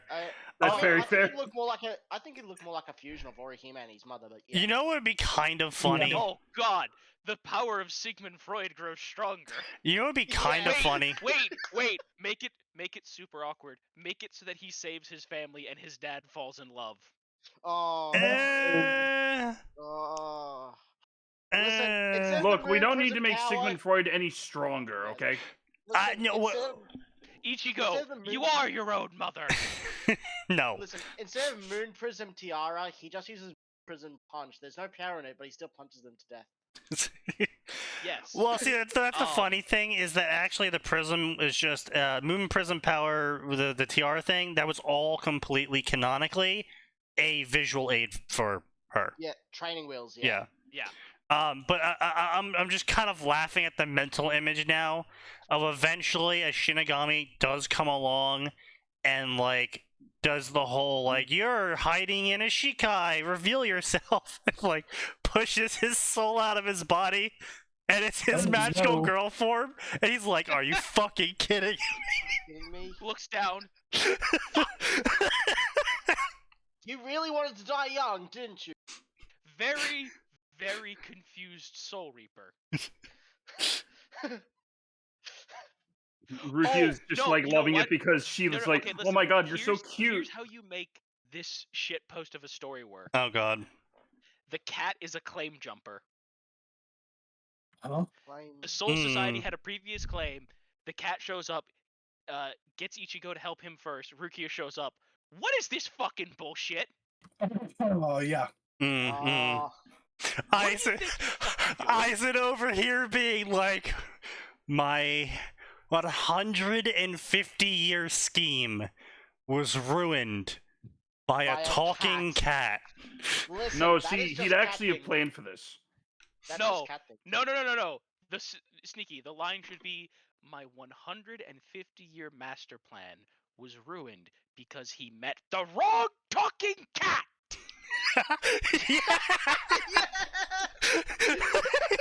And they're Yes, the both black wrong talking too. cat. So it's Yes, like yes, he officer, met this the goes straight wrong here. black cat. How many talking black cats are there? All of a sudden, Ichigo learns from fucking getting that contract with Artemis or Luna, whichever the black cat one is. Luna. And just as soon as he meets Luna. Yoriichi, fucking yeets the cat away from him before it can speak anymore. Ah, yes. No more contracts. No. No, not doing this again! Oh no! The last time this happened, I got tits. Confused. What?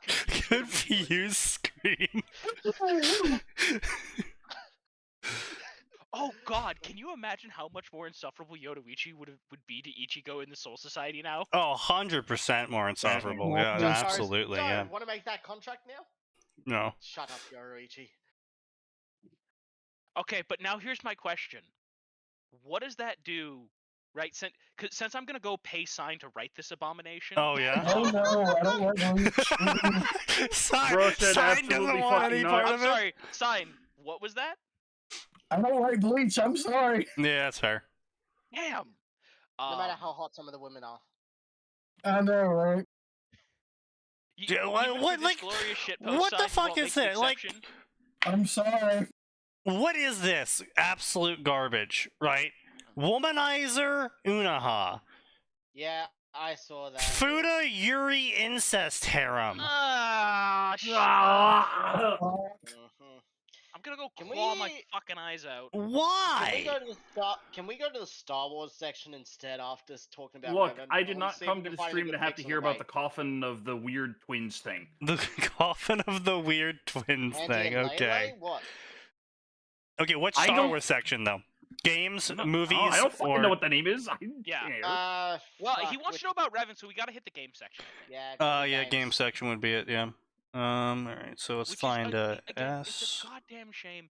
Yeah. I said it in Fic 9K. But listen, if anybody wants the true Revan experience, absolutely just go Rotten play Holiday. Knights of the Old Republic. You Oh, do yeah. a great playthrough. You play through Revan as a rogue, because guess what? All Ooh. of the flirting options, those are canon, baby. Yeah. Local man cannot Oh. keep it in his pants. I yeah. would, but I'm waiting till Black Friday to get a new keyboard so I can make a new computer and get better Star experience. Wars is Bro, 62K. Knights of the Old Republic is Like so fucking $2. cheap, and Yeah. you can run it on you can Yeah. literally run it on your phone. Yeah. State of And it's Decay has turn-based, so it 12 doesn't suck stories. ass. That's sad. I can't even run Minecraft on my laptop Bro, no one That's can run depressing. Minecraft. Yeah. without mods. I meant. No, literally, no one can run Minecraft. Even in vanilla mode, your computer will never be able to render all the frames. On a modern computer Yes. in Minecraft. Yes. Why? Do you know how much like operating power that should Yeah, take do There- you now? know how Okay, stupidly first off- intensive it is? Yeah, first no, off, it's it's shitty written polygon. it's written in Java. Hmm. Oh. Yeah. Um, So there's a couple issues. Yeah. Like there is literally a single mod that changes the math that Java uses to render the game, and you get an extra 300 FPS out of it. Wow. Yes, it is that stupid. Also, Knights of the Old Republic is $10. Yeah. Everyone You have no buy excuse. Knights of the Old Republic and go play Knights of the Old Republic. Yeah, but it looks like ass. I can't do it. There's a That sounds like a there's skill issue on your there's part. a graphic Are you- upgrade mod you can grab for A, it. there's mods for that. Yeah. B, Huh. that's Yeah. here's the That's thing. pathetic. Yeah. It is just- not. It's yeah. not bad enough. See, the other thing though is that the graphics don't really matter in the game because you can barely ever see the characters anyway, unless you're playing super zoomed in. Yeah. What? Query. Listen, you Blow it spend out your fucking ass. You spend 85% of the game, staring at the back of Revan's cranium. Yeah. Uh, I didn't And, realize like- while that. you get dialogue. And also, 90% of the characters are all wearing armor, so it's just they're and with helmets on. So it's just like, okay, Can't you turn the helmets off? no. I didn't realize that. The helmet No. stays on. Yeah, I didn't realize that on my Switch, my most played games is over 80 hours of Dragon Quest. Oh, you know what? No, Knights play of it the on Republic Switch. is on Switch. Isn't that on? Yeah, just play that on Oh. Switch. Don't What? don't Yeah. do two. Yeah. Don't do two because they fucked you on two. But Yeah. one, perfectly fine. Yeah. 2 is That's only real. playable on PC because they literally didn't even finish the game. Yeah. Mm. Rip. Well, So I'll go play. So I'll get one on Switch then, because I can play that when I'm on a train. I will say the only Absolutely. downside to playing Knights of the Old Republic 1 is to 100% the game and get Oh all my of the God. dialogue and lore from all of the characters. It's a 156-page guide. But Wow. Yeah. Okay. No. So here's the thing. The guide to get 90% of the content is probably 30 or 40 pages. At most, yeah. The guide to get the actual secret ending that reveals like You're Revan. hilariously important No, plot no. critical information, that's 156 pages because Yeah. you have to do things in a very specific order to trip very specific flags so that at the end of the game Malik has 5 extra lines of dialogue. Yeah. Yeah. what? Yeah. And like the thing is, it's not like, okay, so in the game you have to go to multiple worlds. And you're thinking like, oh, so I have to bring certain characters to certain worlds, right? Yes. Also, wrong. You have to bring certain characters to certain parts of the story in that world. Yes. You have to bring Yeah. certain characters at the exact time, at the exact Like place. specifically on and it gets even worse. Tatooine is the fuckiest. Tatooine's the worst, also, yeah. Just to be clear, you can visit the planets in any order. Yeah. Unless you want the true ending. Yes. Yeah. So on top of all of that, there's the reason why Tatooine's the fuckiest is because this is an old game, and they did stuff in old games that a lot of people look at and go, "Oh, why did you do that back then?" And it was kind of just like, "Oh, well, it's the culture." In Knights of the Old Republic 1, If you cross a flag threshold and do not meet the requirements of the flag threshold, the flag triggers and nothing happens and will never trigger again. Yeah, the flag triggers and says, "Go fuck yourself." And so on Tatooine specifically, you have to bring 2 characters with you, go into certain locations in the opening section of the city, go back to your ship, bring the 2 other characters with you, do the other half of the city, go back to your ship, bring a different combination of the characters with you, go outside the city, go back to the ship, bring a different character combination with you. No. Yeah. Okay, hang on. Sneaky is forgetting an important part. After you do the first set of people and walk out the doors the first time, you can just use the change party function. That's true. Yeah. I forget. Okay, Do they need a let's certain use the piece right- of gear too? You're thinking of the Sand People cloak, which you can get without triggering the bad ending for the Sand People if you have a certain member in your party. Yes. Yep. Also, just to be clear, the game is designed in such a way that you can complete 90% of a character's side quests visiting the planets in any order. Yep. But if you do that, you will not. You'll trip reason the you have to wrong visit planets in flags a with the wrong specific order characters. Is because there's a correct air quotes way to do it, Yeah. and that requires you to hit specific planets in a specific order at a specific point in the stories Yeah. to have those people and trigger flags. Yeah. Not flags related to their story, but so that you can trigger the main story flags, Well, which might lock you out of their side story. yeah, and it's not only that, it's also you need those certain characters in a certain order because you need to trip main story flags where you then say certain comments to the side characters to make their side story secret progress bar increase, because if you go to like somewhere like Tatooine where you meet one of your character's mothers, if you don't get Bastila's a secret progress with you to a certain point by bringing her along on certain missions during the main quest, you won't be able to have the capacity for the progress to have her mother trigger as a character in the bar. But you can get, here's the thing, you can get her mother to trigger later. Yeah. That's fine. But Other characters you can't. yes.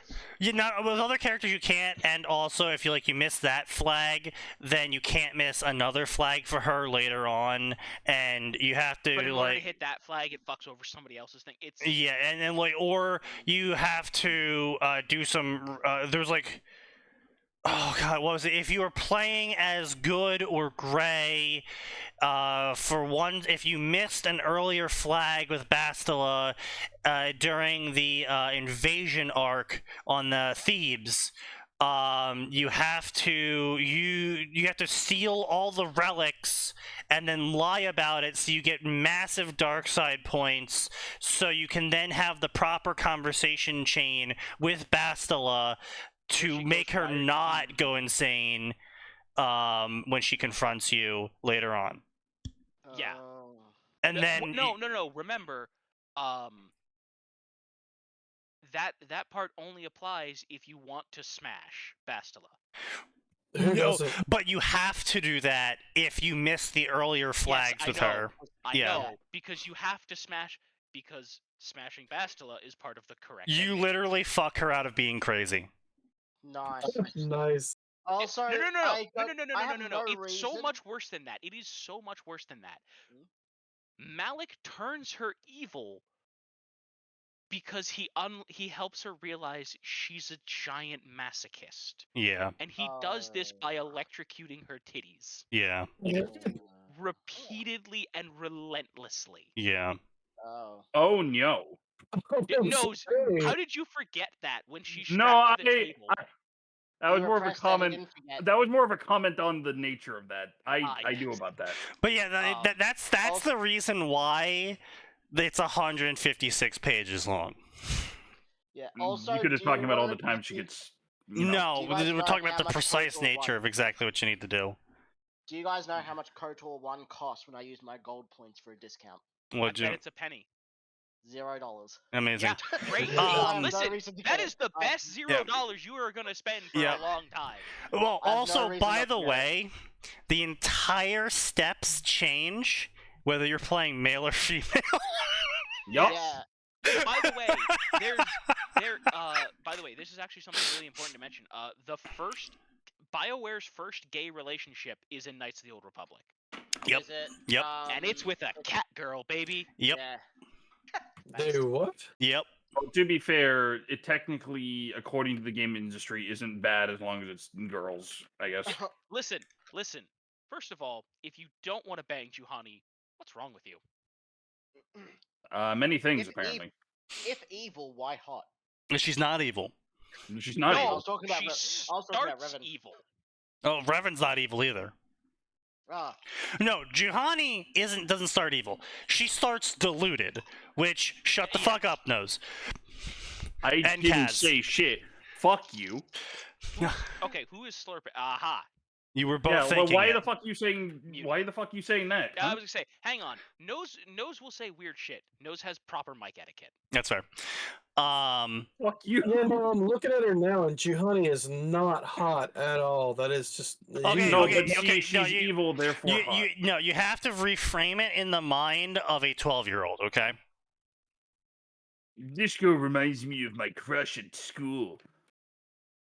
No, she's edgy and she likes the dark side. No, she Oh, yeah, likes the that too. dark side because she thought she was evil when she thought she killed her master, and then later on you can tempt her into being evil if you are part of the dark side, and you basically give her this whole speech of just because you're a bad guy doesn't mean you have to be a bad guy. Yeah. One thing that I do appreciate, BioWare somehow managed to swerve around accidentally incriminating themselves. Juhani's romance is separate from Juhani being evil. Yes. Hmm. Yes. They did manage to curve that one. Although it is easier to romance her if you're evil. Yes. Although course. to be fair, it's also easier to romance Bastila if you're evil because, Jedi. As it turns out, it's much harder to be good than it is. Yeah, wasn't it like if you want Bastila to remain evil, you have to use Force Lightning on her or something? No, you have to beat the shit out of her in the fight and prove that you're better. You have to. It's not.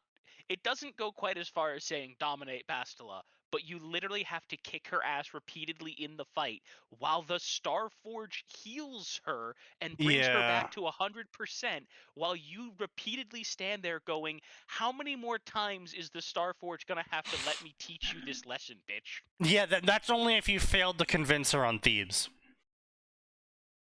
Yeah. Yeah. We came in here But to. honestly, I Yeah. do prefer that one because it's hilarious for evil Revan because you literally beat the shit out of her and then, right? If you're playing the light side option, you can try to convince her to come back, and that won't work Yeah. unless you have crazy good persuasion. If if she's in love with you, you can convince her to return to the light side with the power of love and your D. And if it's the dark side, you can convince her to continue being evil and working for you by asserting dominance. It's Yeah. literally asserting I'm dominance. pretty sure Malik also has a line if you do that when you finally face him in the next room. Just like, really, you two No, couldn't get a Sneaky, fucking room? remember, it's not the next room. It's the second room after that. Right. The room after that is the fucking stupid goddamn droid room. Yeah, that's true, yeah. Yeah. What was the problem with the droid room again? Infinite spawning droids. Do you not Oh, that remember one. the red droid room? Oh! Do you not remember the boy? I hope you have the use computer skill room. God, yeah. A lot of KOTOR has been like removed from my mind for reasons that I don't want to talk about. I want to be That clear. room is the only room where I will look at KOTOR and go, Why? "This is who okayed this." Yeah. So it's like okayed it's at the room at the edge of time, huh? Yeah, effectively. I want to be clear here. I have only played KOTOR once. I've played KOTOR I played Coder twice, once for good, once for evil, and then once I watched someone else play through it. So I guess maybe two Okay, and a no, half times. technically I played it twice because the first time around I played it as not a scoundrel. I played it as like a soldier or something. Yeah. And well, everyone went scoundrel. I was accidentally a good guy, and I was like, that was an okay game. And I was like, so what does it take to like get the? Because again, keep in mind the time period this game was released in. So obviously, I searched on the internet, coder real ending, and I got the Useful. 156 Also, page thing, just and I to was be like, clear, oh, you can't search Coder's secret ending because that just brings up the guide on how to make me and how to turn the final boss fight into a Twi'lek dancing girl. yes, What? yeah, Yeah. Okay, so apparently they were having a lot of trouble. So I'm not going to spoil things about the Malak boss fight, but they'd done some stuff which the game had not previously dealt with before. Yeah. Very specific things with NPCs and enemy targeting.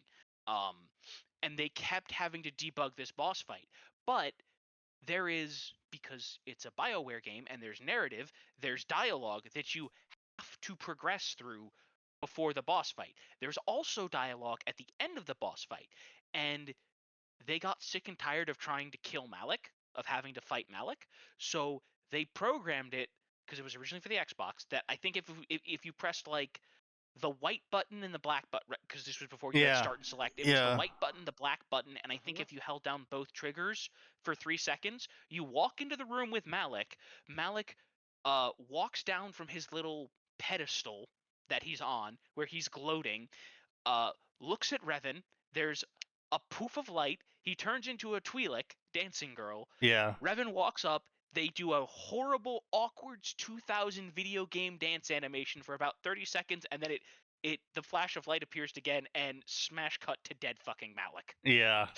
Nice. Yeah, it was. AKA the real ending. Yeah. It was funny. I've got a question about my KOTOR playthrough I'm doing.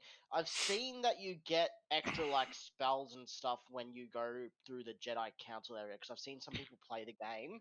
Does that mean, because I usually like to explore basically every part of every world I visit, does that mean Okay, I've got to do you shit do low not level, need or... you do not need the extra power. The reason you pick Rogue is the reason you pick Scoundrel is to make yourself a skill monkey. Yeah.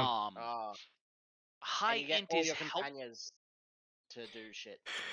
Yeah. So, Unfortunately, there's parts in the game where you'll be alone, and being the skill monkey makes things a million times or easier. it's not even always you'll be alone. There'll be parts in the game where you have to take a certain companion with you, which means they can't use their computer skill for you, and you need to use the computer skill to get the proper dialogue response. unfortunately, KOTOR is the one game where I can't play the strength monkey. Ooh, Yeah. Well, I mean, you can, but you won't get the real ending. Well, Yeah. yes, that's what I mean. Yeah.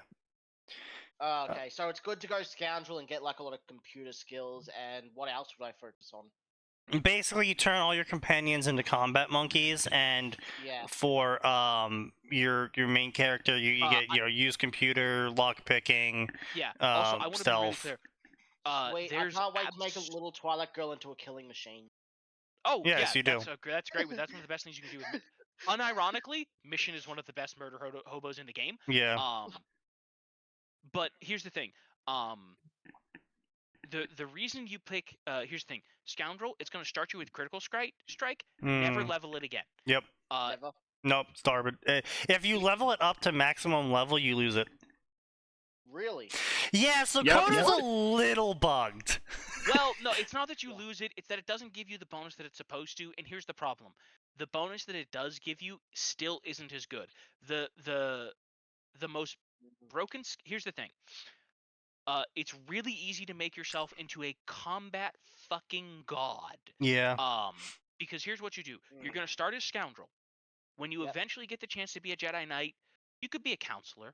You could be whatever the other option is that nobody fucking remembers. Yeah. Or you can Wizarder? pick the best class, Guardian. No. Guardian hands you 1 billion combat bonuses. Yeah. And it makes your basic attack. It makes your basic attack an anime jump slash. Yeah. But more importantly, it lets you get access to higher levels of 2-weapon fighting. And because this is a real history trip, ladies and gentlemen. Yeah. There's a Star Wars RPG, a good Star Wars RPG, that is essentially lifted wholesale from D&D.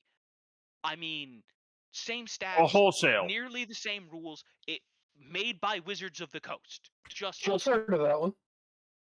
we have feel like taken I have Star heard of Wars, that we've myself. taken D&D and slapped a Star Wars code on it. Incidentally, if anybody wants all the PDFs for any of the books, I have all of those. It's actually pretty good.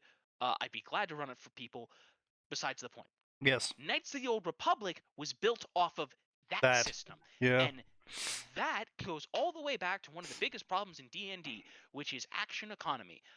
D&D 3, not 3.5, they fixed it in 3.5, but in 3, there They was did literally comparatively. nothing more effective than wielding 2 weapons as Yeah. a fighter. Because you could get it to the point where not only were you not penalized for using 2 weapons, you were getting rewarded for using 2 weapons. So back in the So- day of old D&D, the reason why you're penalized is because you would have a -8 modifier for not having 2-weapon fighting to your weapons, and so basically no one besides fighter could take the 2 weapons fighting tree either. So anyone that wasn't a fighter had massive malices using 2 weapons, which is why Drizzt Do'Urden was such a massive meme back in the day when it was first made, and why Wizards of the Coast was pissed off at R.A. Salvatore for making him, because everyone that started trying to build Drizzt Do'Urden and then realized that they can't, because you need to take a super precise list of feats and everything to actually make it even remotely viable, and so people started complaining about it, so eventually they just added that in as an option in 3.5. Anyway, back to the... Yes. But anyway, so here's the thing. So, the way that Knights of the Old Republic works is this. You get the -8 if you don't have 2-weapon fighting. If you take 2-weapon fighting, it goes down level 1. It goes down to, I think it's a -6. -4, I believe. But if you use a balanced weapon, which there are weapons listed in the game as balanced, in return that for generally doing about, I think it's 4 or 5 damage less Yeah. than a regular hand melee weapon, you get a +2 for using it in the offhand. When you get the maximum level of 2-weapon fighting rank 3, you have a -2. So if you're using a balanced weapon, there is It's no zero. penalty. This Yeah. gives you an extra attack. So when everybody else uses an attack, they get 1 hit. When you make any attack, you get 2 hits. And There's then a you... feat called Flurry. Yeah, I was about to say Flurry, yeah. Flurry gives you an extra... Flurry does a basic attack, but it adds an extra attack onto it. Originally, it's at a -8 penalty. Then you get Advanced Flurry, which gives you a second attack, and both of those extra attacks are at a -4. Then you get Master Flurry, which is still only 2 extra attacks, but at no negative. So now you press the Master Flurry button for every single fucking round of combat, Yep. and you're doing 5 attacks to everybody else's 1. Yeah. And then you level Force fucking Speed, and you Yeah. get the second level of Force Speed, and it gives you another attack as long as it's up. So you press the Master Flurry button, and you make 6 attacks. Congratulations, you fucking deleted an opponent.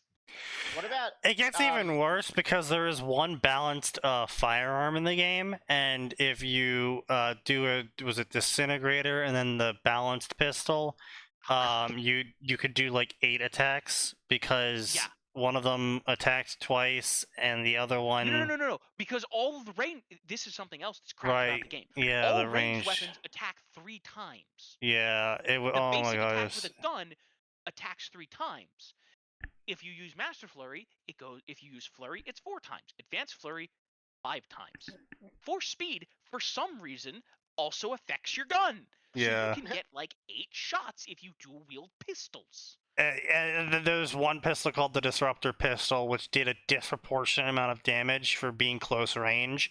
And then you also pick up the feat tree of close weapon fighting, which gave you a bonus to hit if they were within a certain range, and so because you're going to be inside that range anyway as a frontline fighter, you basically just have like a plus like 10 to hit at this point with dual weapons attacking like 8 times. It was very balanced. I don't know why everyone says you it's not did balanced. bonus damage. I don't know why everyone's saying it's not balanced. It's very balanced. The dual The pistols design is very funny. human. The dual pistols is funny. Do yourself a favor. Do dual lightsabers. It's just easier to manage. Also, Yeah. remember, Sneaky.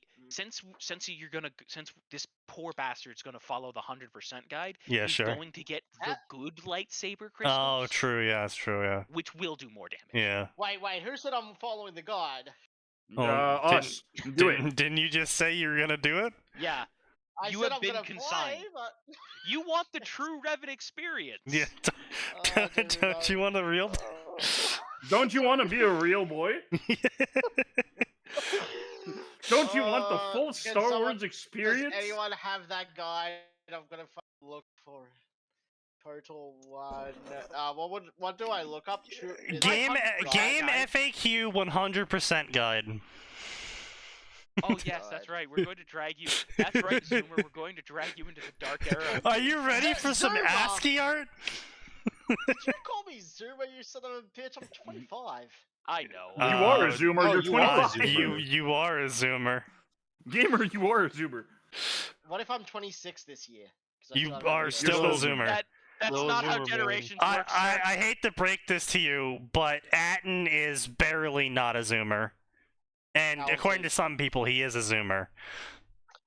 Which year is it? Is it the 418 kilobyte 2003 guide or the final 564 kilobyte 2005? I'm trying to find it. I'm on Try the FAQ. 2000 It's the one where the first page is just ASCII art.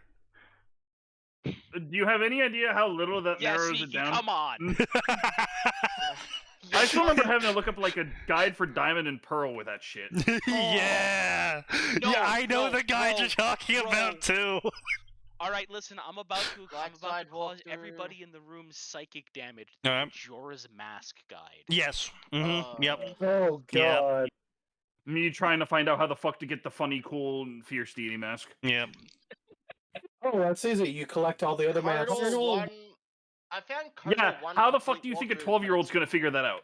Just link them in the but chat, it's- dude. Yeah, just link whatever you found. Oh, actually, I'm sorry, not 12-year-old, fucking 6-year-old. Yeah. Skill Um, issue.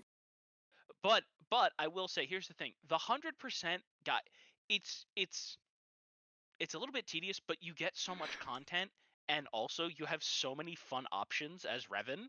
You won't mind much. Yeah. There's so many funny options as Revan. Oh, hey, look, it's some cringe person's story about their Sith no, not Inquisitor, Oh, Sith Jesus. officer, the officer route of Swoder. Man, that is such a I bad. thought I just heard Swalter, and I was like, damn, they all lift. Well, Yeah, actually, Swotor. I mean, uh, depending so on who listen, you ask, there's Revan KOTOR. definitely KOTOR lifts. 2, and then there's Swoder. wow, that is really cringe. That is a very cringe picture you have there, author. Why did you post like 6 guides? He's asking which one is the right one. Oh. Those are all the ones I found. I think it's Kerbo. No, that looks too organized. That looks too organized. Average ASCII guide I gotta moment. come up with a guide. Hang on. Yeah, no, like, come on, man. You don't understand. The more disorganized and absolute. Oh, yep, yeah. Oh, No, I think I listen. just got fucking smashed in the face with a little bit of a. Yeah, I think it's that one. Listen. Oh, Listen, the more disorganized the guide, yeah. Truth. that's like the rule of game facts. The more disorganized the guide and the more ASCII art it has, the greater the hidden knowledge. Pretty much. The hidden Yeah, lore. yeah, okay, yep, that's what it was. It's the one from J. Patterson 00. Oh no! Jay Patterson. No, Sneaky, you're unlocking the core memories. Grave Core has protocol some has fun. been established. Oh boy, that ASCII art, baby. Yeah, boy. I still remember the fucking Super Mario RPG guide. Yeah, it was quite literally super in depth too. It had all of the portraits, all the character classes, all the attribute skills, everything lined up and explained. But it's just like all of this line break ASCII art. Oh.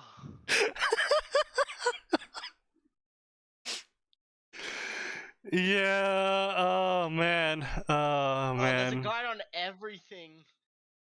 Yeah. Oh yeah. Oh, that's what it was. Okay, Explanation that's on what it was. everything. 2-weapon fighting is -6, -10. Yeah. Then you can get it to -6, -6. You can eventually get it to minus. You can Minus eventually 0, get it minus all the way 2. down to 0, -2. Yeah. Oh god. Wait, there's a light side and dark side fucking guide on this one. Yeah. Walk through light side, walk through dark side. Yeah, you'll get used to that. Which one should I do for the grey one? Or do I have to look through both? You're gonna split the middle, baby. Yeah, pretty much. No, listen. The light side and dark side flags are really easy. Because KOTOR 1 is the start of the most cursed of BioWare's decision, which is the red-blue binary. Yeah. Mm. Unfortunately. But it's very, very, very, very, very easy to rack up a hilarious amount of points in a very short amount of time. Especially because, like, the dark side options, whatever sounds like the most comedically fanfiction evil answer, pick that. Yeah. Yeah, not even, Whatever yeah, the most unironically. brown-nosing goody two-shoes answer is, Yeah, unironically. pick that. And then Don't worry. in the middle is the one I want to pick for grey. No. No. No, you No, have to because balance it by picking them in opposite order. Yes. No. Again, the gray here is much more generous than it is in other BioWare games. You just have to be somewhere in the middle, right? So you're gonna have a bar. And the when you middle look is at your defined as character. like 50%.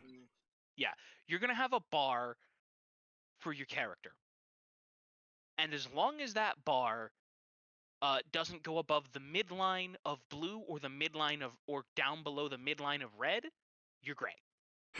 Yeah, they're like, okay, so the bottom-most guy, I think it was it Kerbo? I think I opened it. This guy, yeah, it was Kerbo. This guy had like a list of all of the glitches in the game, and it's like, yeah, that's what it was like. I have the Sand People uniform, but they keep attacking me. Why is this? You probably transitioned back to the Ebon Hawk using the map fast travel. That glitches the clothing out of being a quest item. Wait, what? Yeah. Yep. Yeah.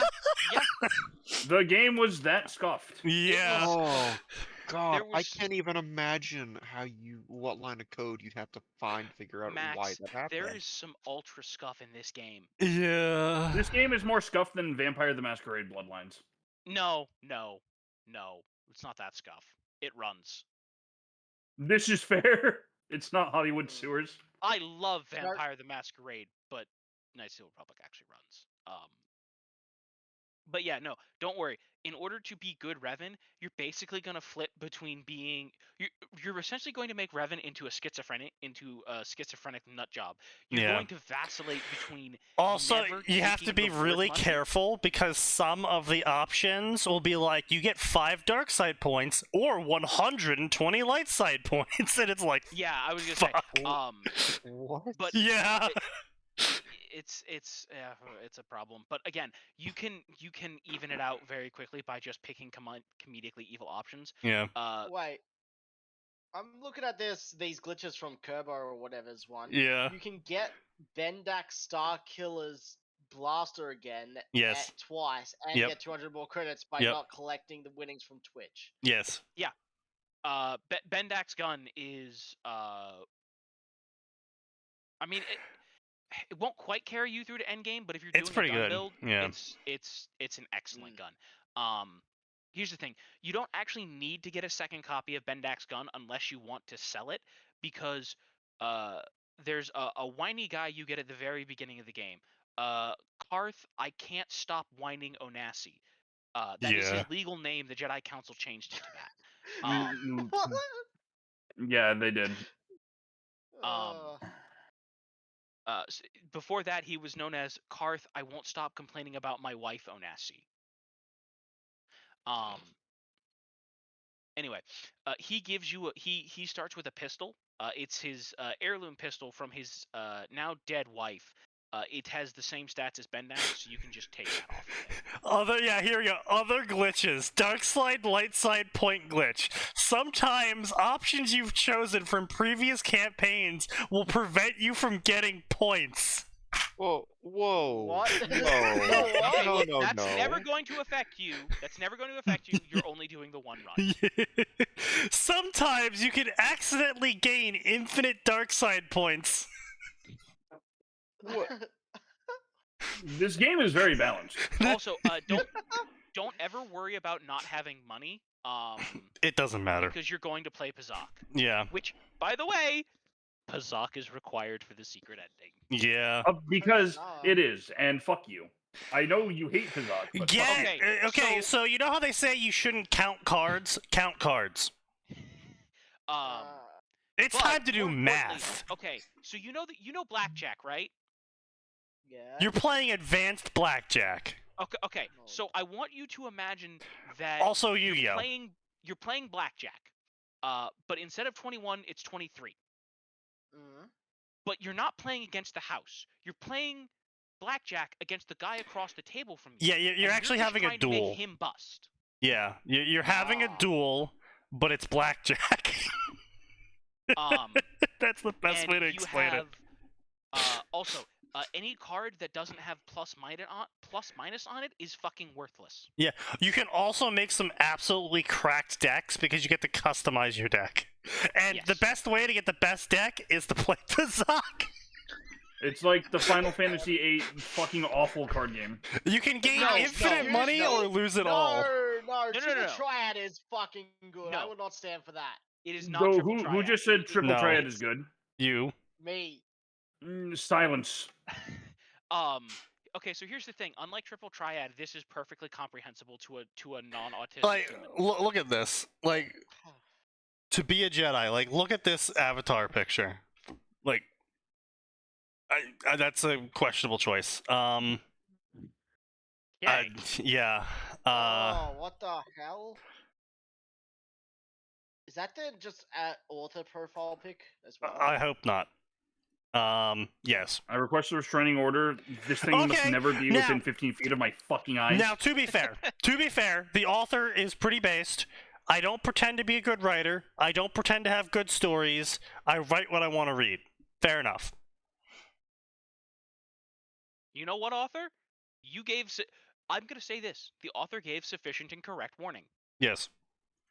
But yeah, anyway, so Blitzball. No, bad. Shut up. Blitzball.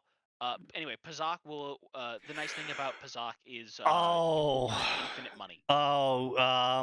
You're gonna have to do the speeder thing. Oh no. No. The good news is he's playing the modern version and he's playing the Switch version. Sneaky, they actually fixed all the speeder bugs. Oh, did they really? Okay, Yes. great.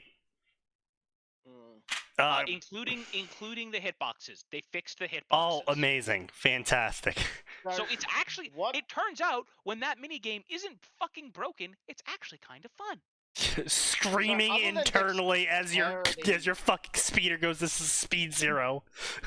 Other than dexterity, what should I be building into then? So, guns. they had an interesting speed system where you could get speed pickups, and if you got too many of those and boosted too many times, your speed actually goes to 0. Because you overheated. They fixed that. Yeah. Sounds like your early Darkest Dungeon. Also, if you want to do guns, the only stat that exists for you is dexterity. Yes. Also, yes. because this game is based. Oh, yeah. The higher your dexterity, the faster you are in the position And the queue. harder to hit. And the harder Yeah, to I was hit. gonna say again, because this was based off D&D 3.0, and I want to be clear, 3.5 did not fix this problem. No. It has the problem that pretty much every RPG from the 80s until 2010 had, which is that dexterity is the single best stat because it controls your initiative, your armor class, and your ranged attacks. And evasion, And you can yeah. pump, there's always either a weapon or a feat or a spell or something that lets you use your dex for damage in melee. And then it gets even worse because in certain games that are turn-based, that were video games, especially like Coder 1, it also controlled your action queue speed, which means you could actually take 2 actions before the NPC could. Yes. And those 2 actions might just be 16 fucking attacks. Well, So... wait, dexterity is important, but what about intelligence for like computer use No. and repair and all that? No. Okay, so if you're playing Scoundrel, having a high intelligence helps to get you more skill points, I think. It helps you. Yeah. It helps Yeah. you get you more skill points. But here's the thing: you are a skill monkey.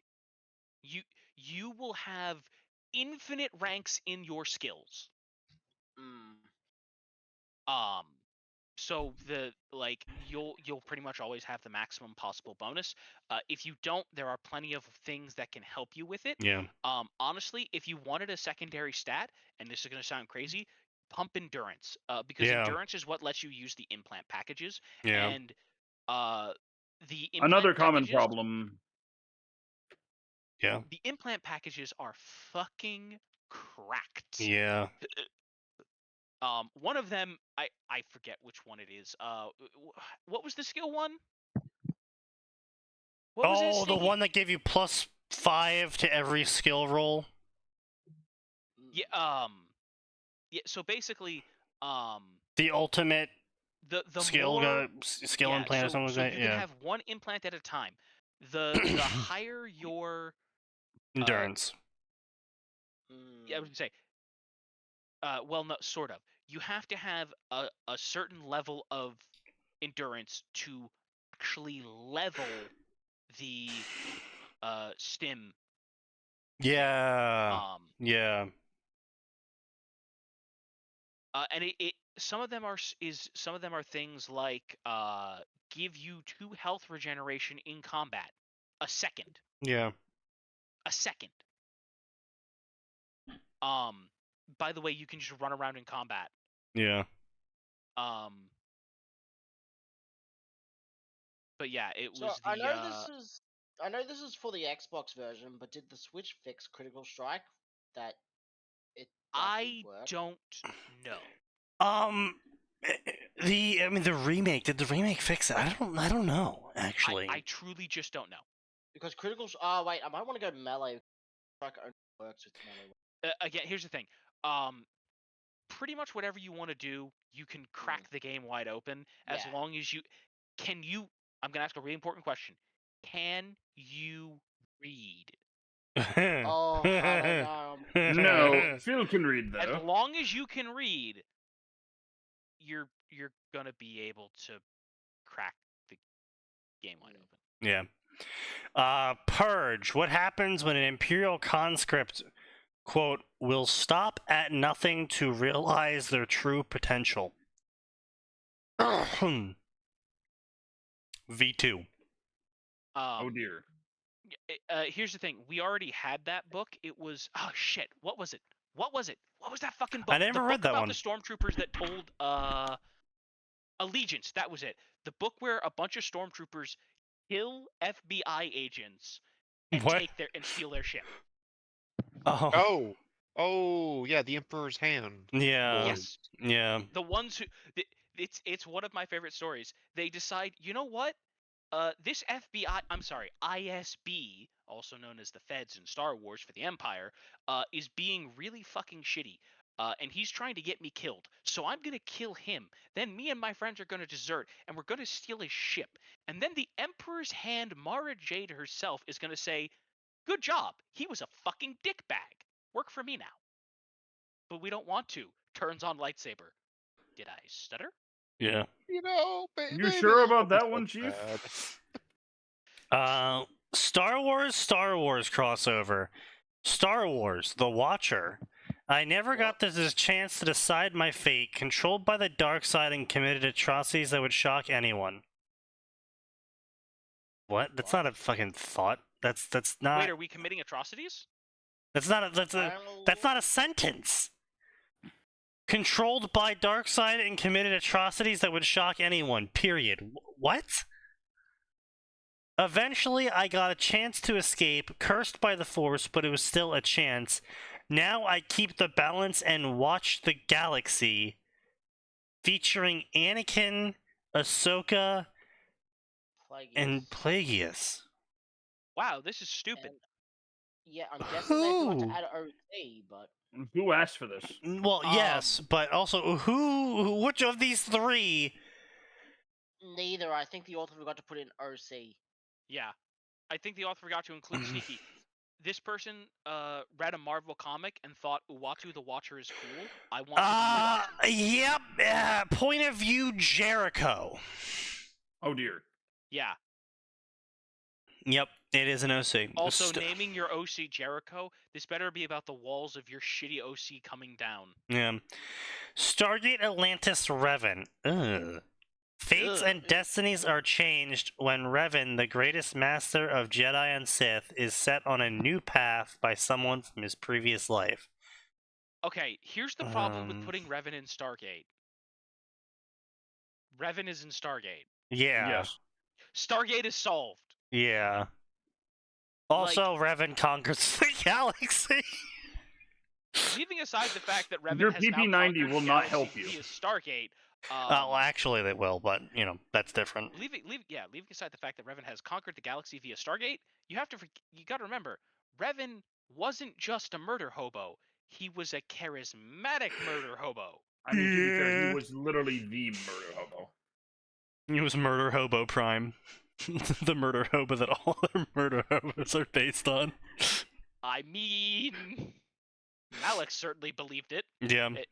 So do many rogue D&D players. You know who you are. Two worlds collide, interlinking force and alchemy in the following story: Transmutation of Force, Full Metal Alchemist Star Wars. Guys, Revan and Mass Effect just... Well, I'm really glad Discord protected us from whatever he was gonna say. Alright, wait. Listen.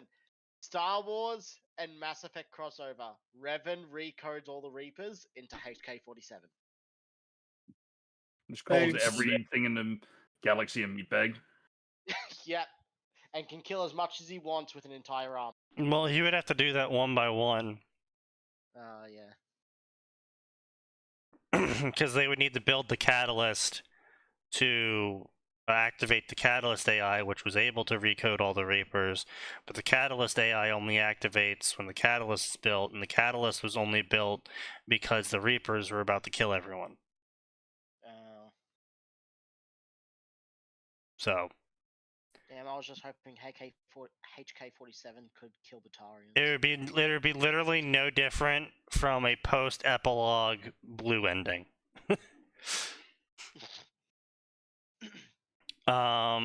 Resurrection of Flesh and Blood. Harry tries to escape the future handed to him by Wizarding Britain. 7 years he tried to escape the corrupt Wizard Society. Ah, Jesus. I'm gonna go eat my food. I'll be back when you're finished with this. And he's pushed through the veil of death to a galaxy far away.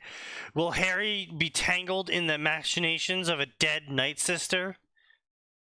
Yes, of course he will. The Night Sisters always entangle everybody in their machinations. It's the fucking Night Sisters. Harry fucks Marin! I'm sorry. What is this bullshit with Cal? Nobody gives a fuck about him being in Full Metal Alchemist. Yes. Also, why is Cal stealing Obi-Wan Kenobi's look and pretending to be more useful and memorable than he is? Because the author. So anyway, actually, BlizzCon happened. Moving on to a better story. Yeah, BlizzCon happened. Apparently it's been really That was based. not a better story. BlizzCon has been a massive win. For who? Blizzard. And us. So it lost The for players. everyone else. No, and the players. Apparently, Classic Plus is really fucking good looking. So, yeah, they announced Classic Plus, and it's going to be an entirely different game starting at level 20. So basically, they're just like, we have no idea what the fuck we're doing with our canon anymore. We're rewriting it. Good. Effectively, yes. Yeah. I was gonna say that is it's actually gonna be, very good. It's like called some like Advent of Discovery or some stuff. They're adding in Warlock tanks, healer mages, other such things. Where Okay, but is the story actually going to become cool again? well, it's going No. to be a completely original story from level 25 onward, with completely original content created for every 5 levels after that until you reach 60, and each 5 levels are going to be seasons instead of expansion packs. So they're just I'm starting sorry. the fuck over. Damn. All right, maybe it won't shit the bed. I don't Eventually believe it them. will, but maybe not at the start. It'll get fans first. Yeah, pretty much. And the popularity will make it shit the bed. But yeah, so there's that. So that sounds awesome. Then we have World of Warcraft Cataclysm Classic is coming out for the mainline Classic world. And, well, guess what? They are actually making a lot of major changes to Classic Cataclysm based on feedback that people gave during Cataclysm. So that's going to be interesting. I'm not super enthused about the Classic mainline anymore because they did introduce pay-to-win into it. So, that was during Wrath of Lich King, though, which, again, fell off pretty hard because turns out that a lot of Classic players, as I'm being proven right eternally, are dumb and don't know how to play MMOs. And when Ulduar came up, which is honestly a fairly easy raid to do, unfortunately, there's a lot of stupid people, and it makes the raid really hard to do. And so it basically killed off Classic Wrath of Lich King. Yeah, because unfortunately, all of the really bad players came into this interesting thing called a skill gap, and they're not used to that, and so they failed. Yeah. Then they also announced the newest WoW expansion. The newest WoW expansion actually is dealing with the stuff that happened during Legion now, with the giant sword. They're also starting to move away from the touchy-feely cinematics. Now, admittedly, the cinematic they've released for this expansion pack is not as epic as the examples we showed on stream earlier. On one of the earlier streams. It is a bunch. It's two buff dudes talking. It is Anduin and Thrall, but it's still talking.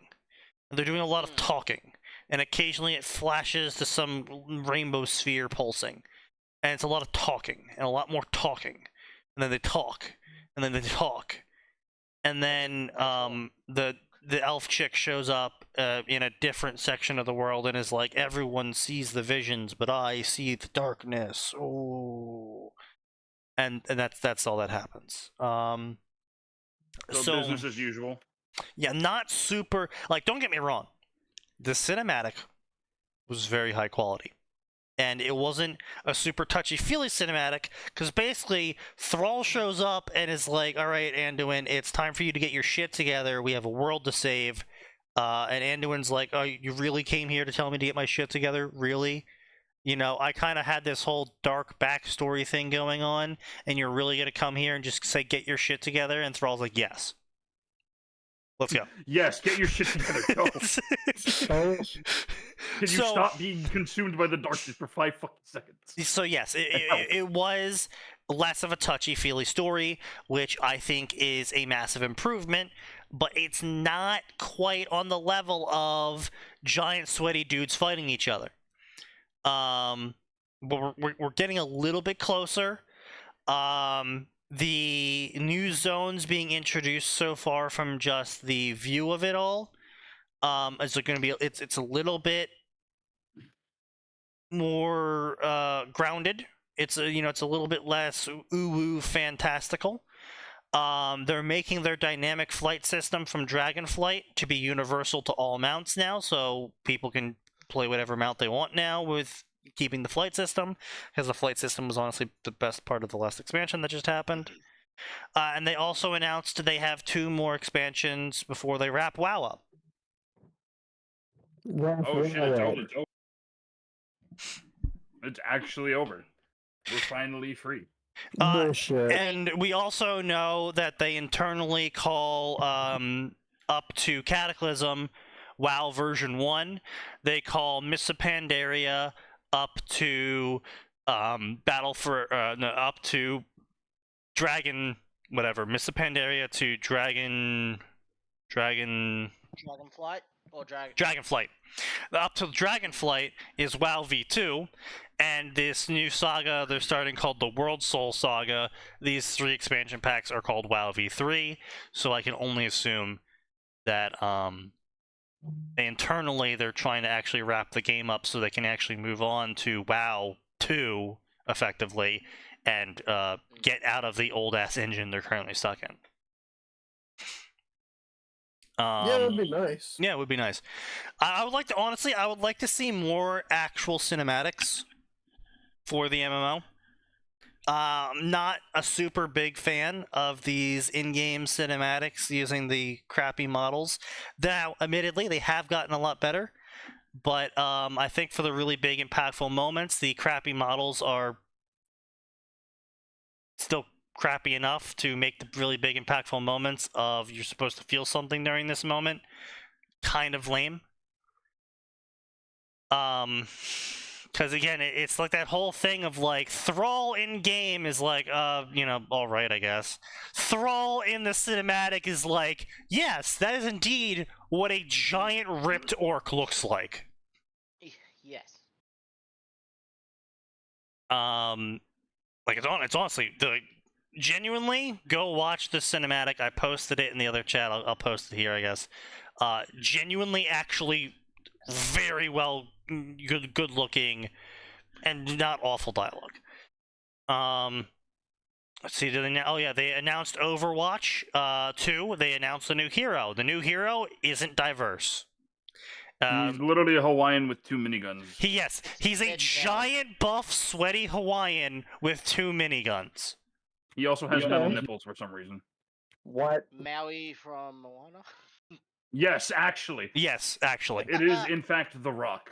With the funny stare. Yeah, quite literally. He actually has the funny stare. I'm not even joking. Yes. Oh, wow. Good thing I don't play Overwatch. Unironically, yeah. Oh, and the reason why he has those 2 pieces over his chest is because he actually has 2 hearts implanted inside him. Which is That's kind not of how metal. biology works. What? That is not how biology works. No, it isn't. It is if you have super tech. Mm. Look, dude, they have a freaking genius hamster who pilots a giant mecha, okay? Oh. Yeah. Fuck off. Just take your big sweaty guy with dual miniguns and enjoy it, okay? What if I want a sexy bitch with dual miniguns? Well, Too then bad. you'll have to enjoy the Russian chick. Mm. The butch Russian chick with pink hair. No. Well, that's unfortunate for you then. Let's see. I guess they announced then an expansion pack to Diablo 2. Whatever. No one cares about that. Let's see List what of anything people else. that give a shit. Nobody. Yeah, no. I mean, the other big W about them announcing the 2 expansion packs that they aren't producing right now is the fact that it tells me that they're actually thinking 2 expansions ahead now with their plot. which is huge. If you Because look normally they don't think ahead at all. If you look at their previous expansions, you'll go, yes, them actually thinking about another expansion beyond this one is good. Yeah. All right. I think I'm gonna go. See us. Yeah, no, yeah, that's going so good, so good. Glory-seeking, adventurous young woman with a penchant for finding danger.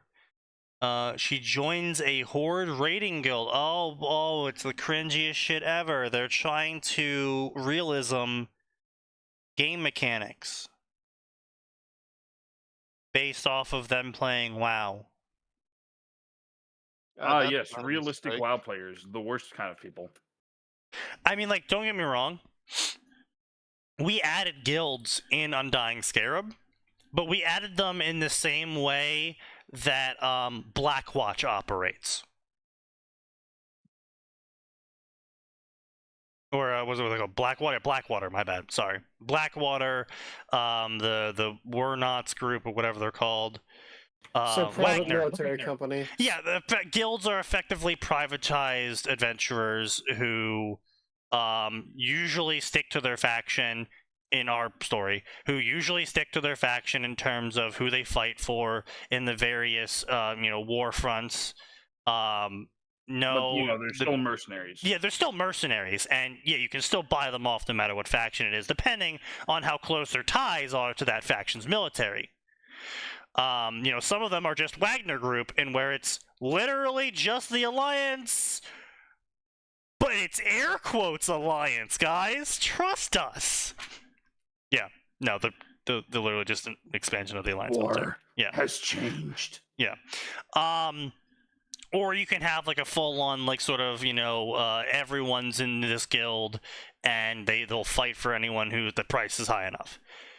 And that's the sort of dynamic you have. And we also didn't make it like, oh yeah, all the guilds are like uber big.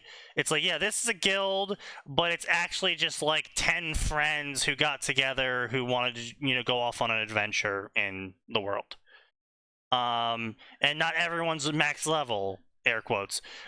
Some people were like, I just like the Outlands, and I like picking flowers in the Outlands, and that's where they stayed for the rest of their life, killing demons and picking flowers. So we made it real, air quotes, but we also made it realistic, not just game mechanic equal reality.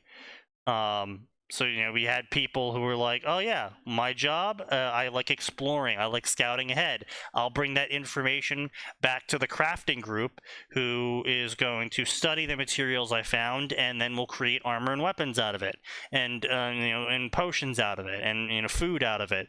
And then I'll take this information to the combat-oriented adventurers, who will then launch assaults on these locations of enemies.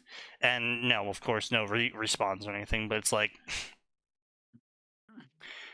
I believe it's Chris Metzen, but one of the original WoW devs said, take everything that happens in WoW and multiply it by at least 10 to get a general idea of how much should be going on in a story section of WoW.